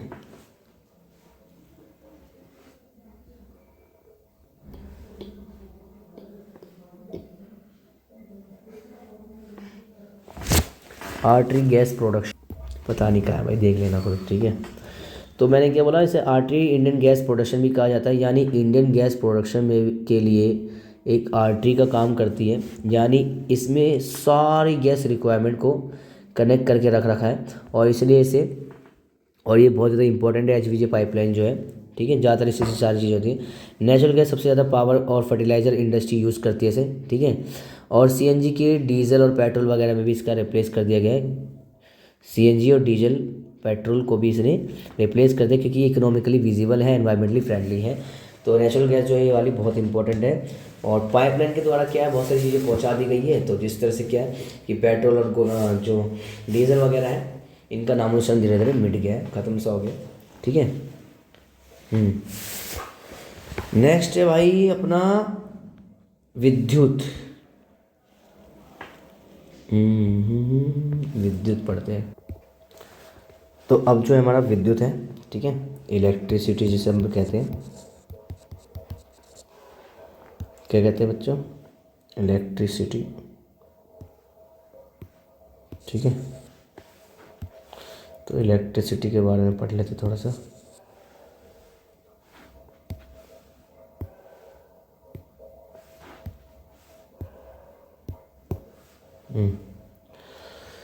भाई बिजली सबको पता कितनी ज़रूरी है। अभी जो तुम देख रहे हो मेरी वीडियो, फ़ोन में चार्जर तो देख रहे हो, मेरी तो बैटरी देखो जा रही है ना 40% से, कितना हो गया? ओह 100%, 40% हो गया ये, ठीक है। तो संडे का दिन है, और संडे हो गया अब तो, शनिवार को बैठा था मैं तो भाई साहब। इलेक्ट्रिसिटी, बिजली बहुत ज़रूरी है भाई। आधुनिक विश्व में विद्युत के अनुप्रयोग जितना ज़्यादा विषय है कि इसे विद्युत उपभोग का विकास के विषय में माना जाता है। तो आज के मॉडर्न वर्ल्ड में इतना इम्पोर्टेंट है कि इसे डेवलपमेंट, एक इंडेक्स ऑफ डेवलपमेंट माना गया है। तो इलेक्ट्रिसिटी को वर्ल्ड वाइड इतना इम्पोर्टेंस दी जा चुकी है कि जो इलेक्ट्रिसिटी है, इलेक्ट्रिसिटी का पर कैपिटल कंजप्शन जो है, जितने कैपिटल में आप इस्तेमाल कर रहे हो, उसकी इंडेक्स ऑफ डेवलपमेंट एक कंसाइडर किया जाने लगा है कि जिस कंट्री में जितना ज़्यादा कंजप्शन होगा वह कंट्री उतनी ज़्यादा डेवलप होगी, ठीक है। इसको दो भागों में डिवाइड किया गया, एक है हाइड्रो और दूसरा थर्मल, ठीक है। हाइड्रो और थर्मल के बारे में समझते हैं। हाइड्रो इलेक्ट्रिसिटी कहते हैं, जो हाइड्रो इलेक्ट्रिसिटी वो इलेक्ट्रिसिटी होती है जिसे पानी से बनाया जाता है, जाता है, ठीक है। और थर्मल क्या होता है? जिसे किसी चीज़ को जला वला के बनाया जाता है, ये होता है, ठीक है। अब पानी से कैसे बनाया जाता है? जैसे फॉर एग्जांपल ये डैम है, यहाँ पे ये क्या है, डैम है, यहाँ पे डैम से, यहाँ पे क्या है, यहाँ पे टरबाइन से, क्या है, टरबाइन्स। जब पानी आएगा डैम से छोड़ेगा तो टरबाइन ये घूमेगी है ना, घूम के क्या होगा, इलेक्ट्रिसिटी बनेगी। और ये जो वो हो गए बड़े बड़े पिलर से होते हैं वो, ठीक है, उसमें ट्रांसफ़र जाके स्टोर हो जाएगी, और फिर यहाँ से इलेक्ट्रिसिटी पास होना स्टार्ट हो जाएगी, क्योंकि पानी आएगा, पानी जब झटके से आएगा तो ये टरबाइन घूमेगी, समझ गए ना। तो यहाँ पे वही चीज़ है, हाइड्रो इलेक्ट्रिसिटी जो पानी से जनरेट होती है, और हम रिन्यूएबल सोर्स का यूज़ करके बहते हुए जल से इलेक्ट्रिसिटी बनाते हैं, ये है।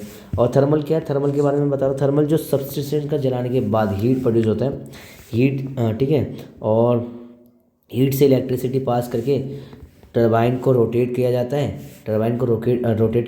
और इलेक्ट्रिसिटी बनती है। और हाइड्रो वाटर से बनती है रोटेट करके, ठीक है। जलाने के बाद हीट से करा जाता है उसको रोटेट, समझ गए यहाँ तक?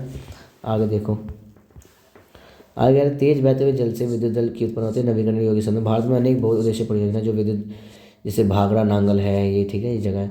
और विद्युत कोयला, पेट्रोलियम, प्राकृतिक गैस का उत्पन्न की जाती है। ताप विद्युत गृह अनवीकरणीय योग्य जैसे ईंधनों का उपयोग करके इसको बनाया जाता है, ठीक है। तो एक प्रोजेक्ट हाइड्रो के इस्तेमाल किया जाता है और इसमें इलेक्ट्रिसिटी बनने के बाद भी पानी कहीं ना कहीं यूज़ हो ही जाता है, ठीक है।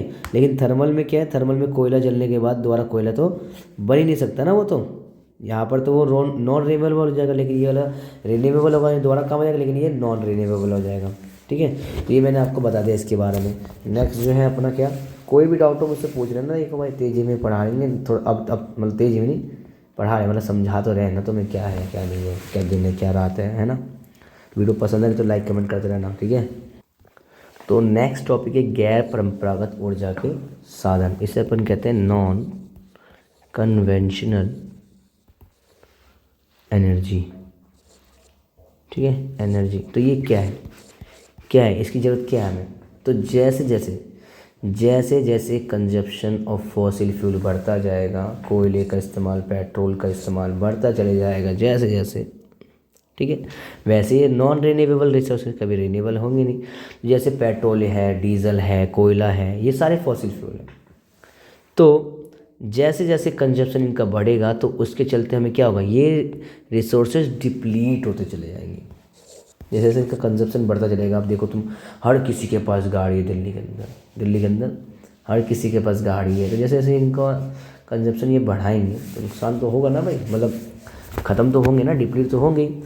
तो यानी ख़त्म हो जाएंगे तो एक दिन ऐसा आएगा जिससे जो थोड़ा बहुत बचेगा उसकी प्राइस जो है बहुत ज़्यादा हो जाएंगी, तो हर कोई उसे अफोर्ड नहीं कर पाएगा। जैसे यार मैं कहाँ फिर अफोर्ड कर पाऊँगा। तो ये कुछ पेट्रोल प्रॉब्लम्स है, ठीक है, कन्वेंशनल सोर्स ऑफ एनर्जी के रिलेटेड। तो इसका जो सॉल्यूशन नॉन कन्वेंशनल है। तो ये सिचुएशन रही है कि फिर फ्यूचर में कौन सा रिसोर्सेज है या कौन सा नहीं है, उसके चलते बहुत सारी रिसोर्सेज जो है प्रॉब्लम में आ गई है, ठीक है।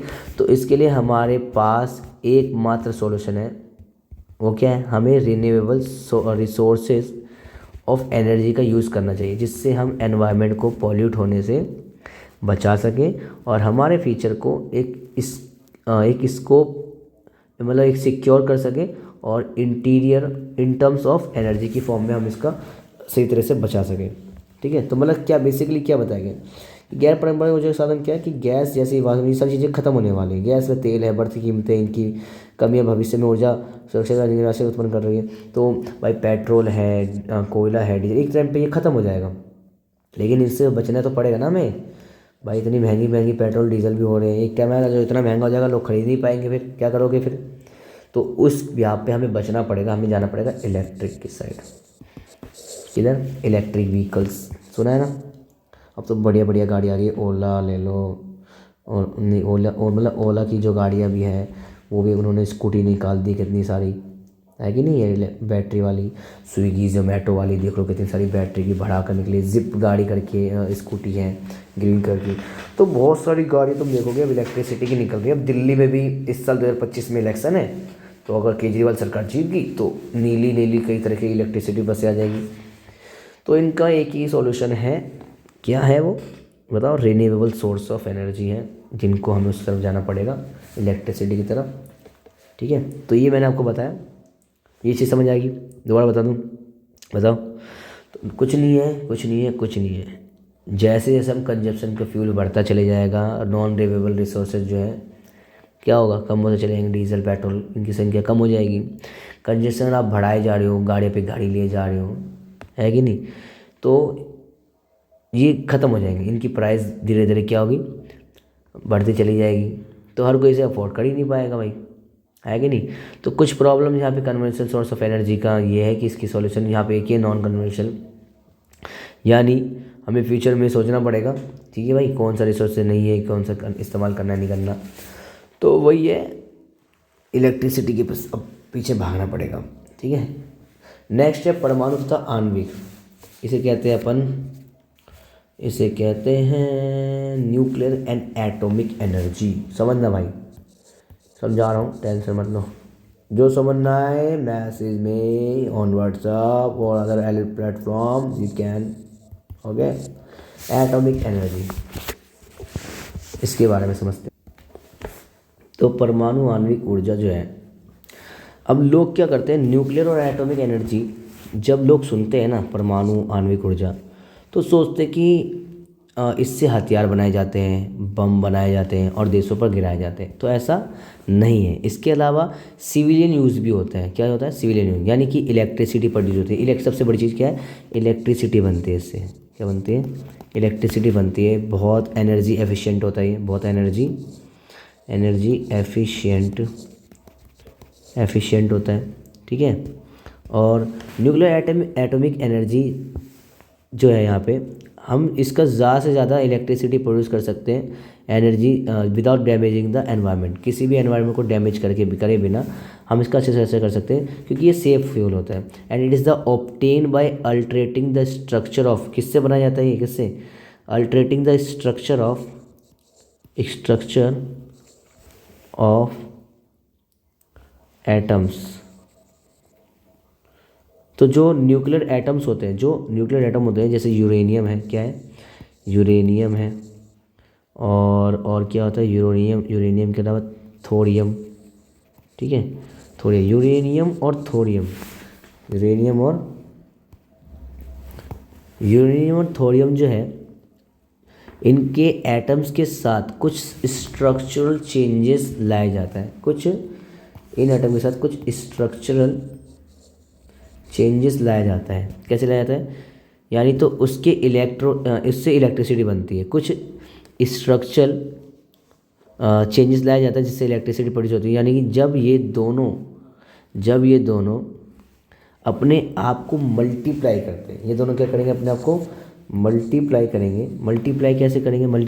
तो मल्टीप्लाई जब भी जोड़ के कॉम्बिनेशन होंगे, कंबाइन होंगे, तो जैसा आप साइंस में पढ़ते हो, दोनों मिलते हैं, कंबाइन करते हैं, कंपाउंड बनाते हैं, एलिमेंट्स वगैरह।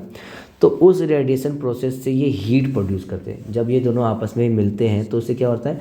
हीट प्रोड्यूस होती है। ठीक है, हीट एनर्जी प्रोड्यूस करते हैं, तो जिससे हम टरबाइन को रोटेट कर सकते हैं और हीट एनर्जी से इलेक्ट्रिसिटी प्रोड्यूस हो सकती है। तो ये यूरेनियम और थोरियम न्यूक्लियर और एटॉमिक एनर्जी का प्रयोग करके हम इनका इस्तेमाल करके बिजली बना सकते हैं। झारखंड वगैरह में पाया जाता है। ठीक है, याद रख लेना, कोई दिक्कत मैंने। तो न्यूक्लियर बम सुन के कभी भी मत सोचना कि भाई बम बना के गिरा देंगे किसी देश पे, ऐसा कुछ भी नहीं है, ऐसा कुछ भी नहीं है। ठीक है, इसका इस्तेमाल बिजली बनाने के लिए स्पेशल किया जाता है। ठीक है, जो हम आगे भी देखेंगे। तो ये वीडियो देख लो, 1 घंटे 22 मिनट की होगी। लगे रहने के लिए बहुत बहुत धन्यवाद। अभी हम आगे बस चैप्टर ख़त्म कर रहे हैं। सोलर एनर्जी है, देन उसके बाद ये लास्ट पेज है। ठीक है, सोलर एनर्जी समझते हैं आप, इसे इंग्लिश में सोलर एनर्जी कहते हैं अपन। ठीक है, सोलर एनर्जी क्या है? भारत एक उष्णकटिबंधीय देश है। यहाँ सौर ऊर्जा के दोहन की असीम संभावना है। उष्णकटिबंधीय देश कहता है, ये भारत हो गया, ये अर्थ हो गया, ये 0 डिग्री इक्वेटर हो गया, ये ट्रॉपिक ऑफ कैंसर, ये ट्रॉपिक ऑफ कैप्रिकॉर्न। तो भारत जो है इस तरह की शेप में है, यानी कि वो ट्रॉपिकल और सब ट्रॉपिकल नहीं, तो ये तो ट्रॉपिक ऑफ कैंसर हो गया, ये ट्रॉपिक ऑफ कैंसर, ये जो लाइन जा रही है, और ट्रॉपिक ऑफ कैप्रिकॉर्न जा रही है। ठीक है, तो भारत 2 हिस्से में, यहाँ पे भी एक हिस्सा है, इसका नाम क्या था वो याद नहीं आ रहा। ऊपर तो फ्रिजिड जोन होता है। ठीक है, बर्फ़ वाला जो एरिया, तो ये फ्रिजिड जोन होता है। ये होते हैं, अरे यार, सब ट्रॉपिकल एरियाज होते हैं। ठीक है, कहाँ होते हैं? सब ट्रॉपिकल एरिया होते हैं। ये तो ट्रॉपिक ऑफ कैंसर हो गया, और ये सब ट्रॉपिकल। तो भारत जो ट्रॉपिकल और सब ट्रॉपिकल दोनों में पाया था। अब यहाँ पे जो है भारत पे सूरज की रोशनी अच्छी खासी आती है, तो ये वो चीज़ बता रहा है, समझ गए? तो सौर ऊर्जा की बहुत ज़्यादा भावना है यहाँ पे। फोटोवॉल्विक इंडस्ट्री के धूप को सीधे विद्युत में परिवर्तित किया जाता है, और भारत के ग्रामीण क्षेत्र में सौर ऊर्जा तेज़ी से लोकप्रिय हो रही है, क्योंकि बड़े सौर ऊर्जा संयंत्र में विभिन्न भागों में स्थापित किया जा रहा है। तो ये जो है फोटोवॉल्विक एनर्जी में भी इस्तेमाल किया जाता है। मतलब क्या समझा रहा हूँ, ये क्लीन और एनवायरनमेंट फ्रेंडली एनर्जी है, और ये लाइफ टाइम तक चलती रहेगी जब तक पृथ्वी है। सोलर एनर्जी में हम सनरेज जो है उसका यूटिलाइज करते हैं इलेक्ट्रिसिटी बनाने के लिए। ठीक है, तो अब जो फोटोवॉल्विक एनर्जी होती है, फोटोवॉल्विक एनर्जी यानी सूरज की रोशनी जो होती है उसका इस्तेमाल करके, यूज़ करके इलेक्ट्रिसिटी बनाते हैं, उसे कहते हैं। एग्जाम्पल के सोलर प्लेट्स हैं, इससे हम क्या करते हैं अपने घर के इलेक्ट्रिकल अप्लाइंसेस चलाते हैं, है ना, चला सकते हैं भाई, ऊपर जो सोलर पैनल लगा लेते हैं तो कुछ भी चला लो। गुजरात में क्या होता है, भुज के पास में वहाँ पर सोलर प्लांट भी स्टेबलाइज किया गया है, गुजरात में सोलर प्लांट लगाया गया है। ठीक है, क्यों लगाया गया पता है आपको? नहीं पता तो अ, क्या बोलते हैं, सोलर प्लांट स्टेबलाइज किया गया है मदनपुर का सबसे बड़ा। ठीक है, और ये जो इलेक्ट्रिसिटी यहाँ पे प्रोड्यूस हुई है, इससे क्या होता है, इससे मिल्क कैन को स्टेरलाइजिंग किया जाता है। मिल्क जो कैन होते हैं ना, दूध की बड़ी बड़ी कैन, उसको क्या कहते हैं, स्टेरलाइजिंग किया जाता है। स्टेरलाइजिंग मतलब यहाँ पे क्या होता है, यानी जो मिल्क है, मिल्क के अंदर जो बैक्टीरिया होते हैं ना, गुजरात सबसे ज़्यादा मिल्क प्रोड्यूसर है, तो उसे मारने के लिए इसका इस्तेमाल किया जाता है। और ग्रामीण क्षेत्र में सोलर एनर्जी में बहुत ज़्यादा इसका इस्तेमाल होता है, क्योंकि पहले के लोग लकड़ी के उपले पर डिपेंड थे, जिससे क्या होता था, प्रॉब्लम होती थी। तो सोलर प्लांट जैसे जैसे बड़े बड़े इन्होंने क्या करा, इनका यूज़ किया। और अब क्या यहाँ पे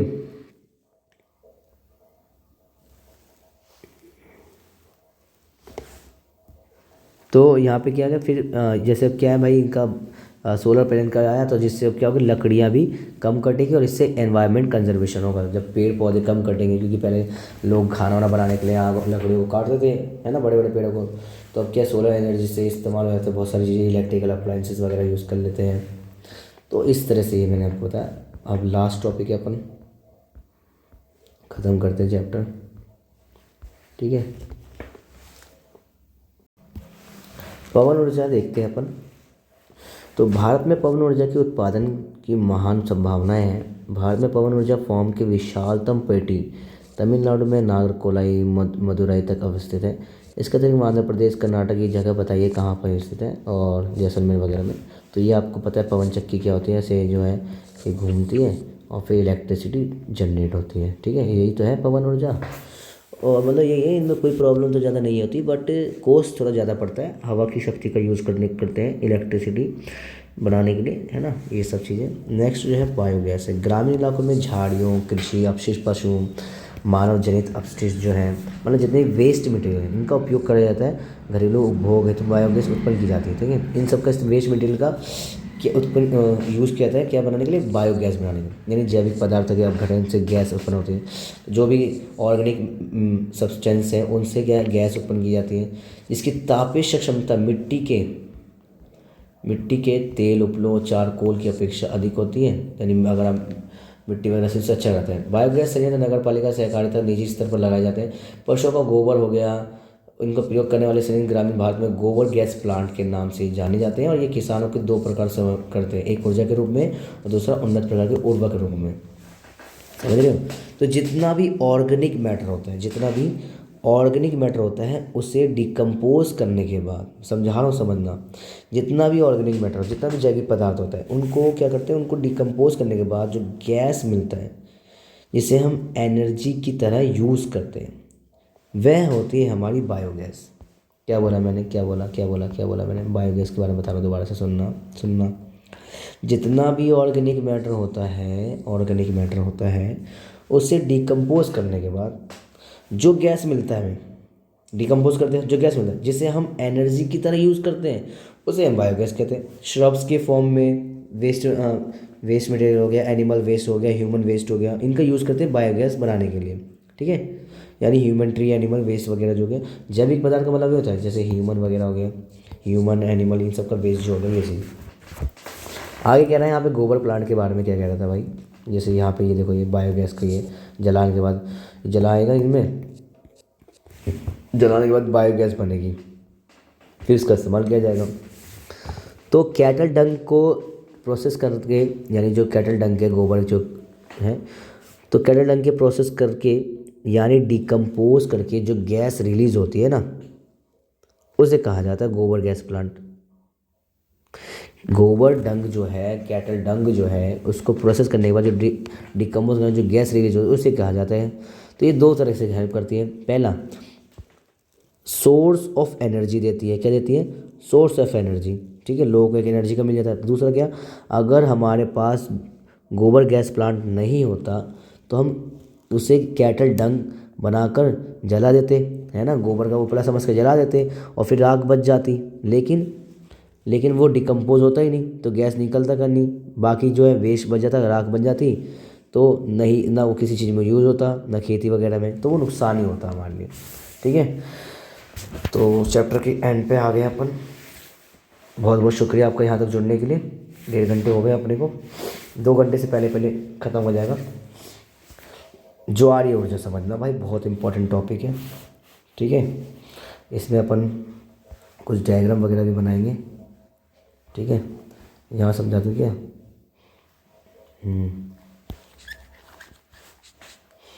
यहाँ समझा देते हैं अपन। पहला डायग्राम मैं बना रहा हूँ यहाँ पे इस तरीके से।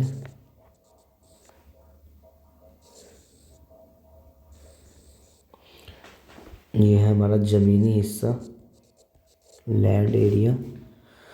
यहाँ पे अपन इसको लिख देते हैं हाई टाइड, और ये जो एरिया ये इनलेट एरिया, ये इनलेट, एक मिनट गलत नहीं लिख दिया, इनलेट एरिया ये। ठीक है, और इधर जो है ये ओशन है, समुद्र वगैरह। ये समझ आ गया, ये पहला डायग्राम है। दूसरा डायग्राम समझा रहा हूँ मैं, अभी बढ़िया समझूंगा, पहले बना लूँ। डायग्राम बना लेते हैं अपन। ठीक है यार, कभी बड़ा बन जाता है, देखना अब इतना काटना पड़ेगा।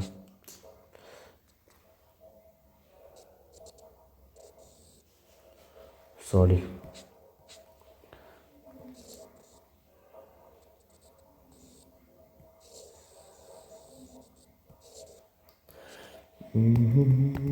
देख लो भाई, ढंग से समझना यहाँ पे। ठीक है, और यहाँ पे अपन इसको टरबाइन है ये, ठीक है, घूमेगा ऐसे। यहाँ पे हम इसको गेट लगा देंगे, क्या लगा देंगे? गेट। ठीक है, तो ये जो है ये टरबाइन है, क्या ये? टरबाइन। यहाँ पे हाई टाइड है, नहीं इसको ये लो टाइड हो गया यहाँ पर अब। ठीक है, तीसरा जो है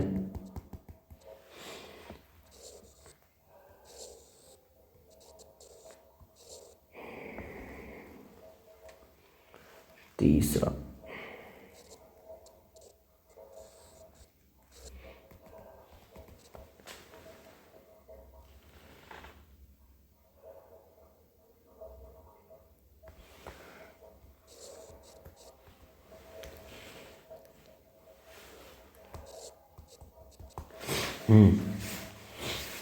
अब समझो भाई क्या बोला इसने। महासागरीय तरंगों का उपयोग, ज्वारीय ऊर्जा तुमने सुनी होगी, टाइड्स जिसे कहते हैं, ज्वार भाटा वगैरह आपने पढ़ के आए सामने, विद्युत उत्पादन के लिए किया जा सकता है। संकरी खाड़ी के आर पार बाढ़ बनाकर, ये बांध बनाकर इस्तेमाल, उच्च प्रवाह से संकरी खड़ीनुमा प्रवेश द्वार पानी से भीतर भर जाते हैं और द्वार बंद होने पर बंद हो जाता है, बांध से रह जाता है, वहीं रह जाता है। और बाढ़ द्वार के बाहर ज्वार उतरने पर बांध के पानी की इसी तरह से रास्ते द्वारा पाइप समुद्र की तरफ बहाया जाता है और इस तरह से टरबाइन की ओर ले जाता है और ये घूमता है, फिर ये बन जाती है।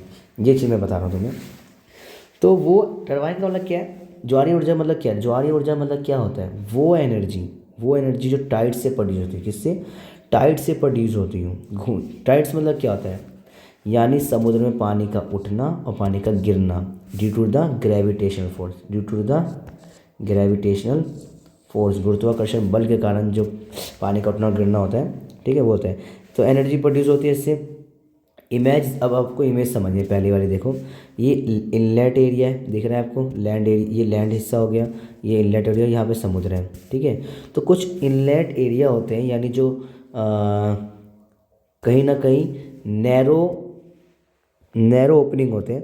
ठीक है, नैरो ओपनिंग वाला हिस्सा जो होता है, तो नैरो ओपनिंग साथ में इसमें गेट वगैरह भी है, गेट से भी बना देते हैं। फिर होता क्या है, फिर ऐसा एरिया जहाँ पर पानी अंदर जाता है और फिर बाहर निकलता है, पानी अंदर जाता है और फिर बाहर निकलता है। तो ज़्यादातर कोस्टल एरिया के पास ये होते हैं। कहाँ होते हैं? Coastal area. ठीक है, जैसे अपन इंडिया बना देंगे, यहाँ नहीं बन रहा, यहाँ बनेगा इंडिया, यहाँ भी नहीं बन रहा, इसे मिटाते हैं। यार फिर से वो दिक्कत आ गया, ये तो मुझे परेशान कर देगा। चलो चला गया, वेरी गुड। तो मैंने क्या बताया आपको, मैं बता रहा था इंडिया के बारे में, है ना।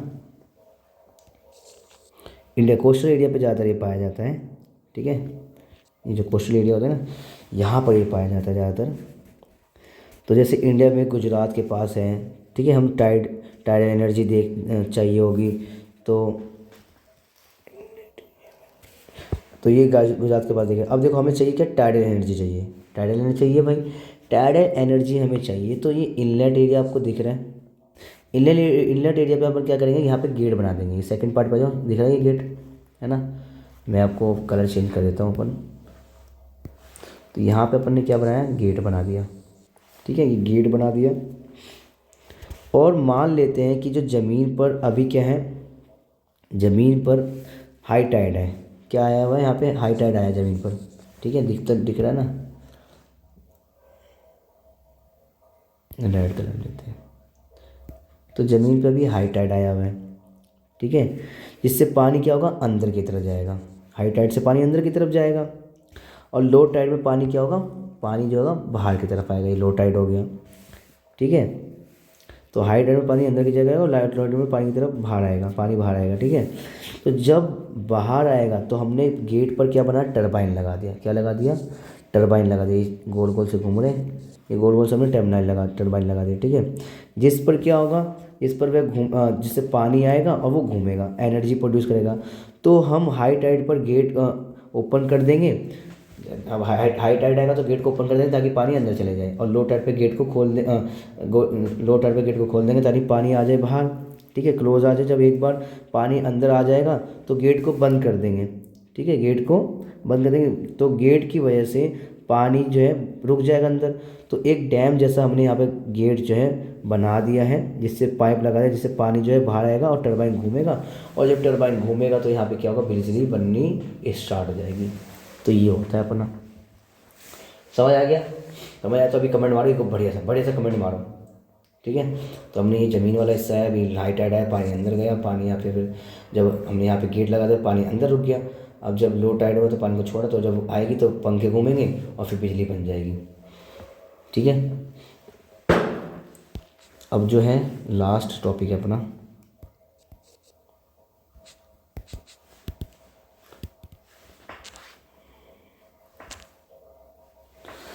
भूतापीय ऊर्जा। ये समझना भाई। तो भूतापीय एनर्जी समझते हैं, पृथ्वी के आंतरिक भागों से ताप का प्रयोग उत्पन्न होता है की जाने वाली विधि को भूतापीय ऊर्जा कहा जाता है। ज़मीन से आती है, ठीक है, समझो। तो अर्थ के सरफेस के अंदर से हीट प्रोड्यूस होती है, ज़मीन है और नीचे मैग्मा है, ठीक है। हमने पढ़ा पृथ्वी, मेंटल, कोर, ठीक है, मैग्मा। तो ज़मीन के नीचे से क्या होती है, हीट प्रोड्यूस होती है, जिससे इलेक्ट्रिसिटी बनती है। तो इस जियोथर्मल एनर्जी, इसे हम जियोथर्मल एनर्जी भी कहते हैं। जैसे फॉर एग्जांपल समझना है इसको, तो मैं यहाँ तो दिख ही रहा होगा, ये है ना पूरा। तो जैसे मैंने बताया ये अर्थ बनाया अपन ने, ठीक है।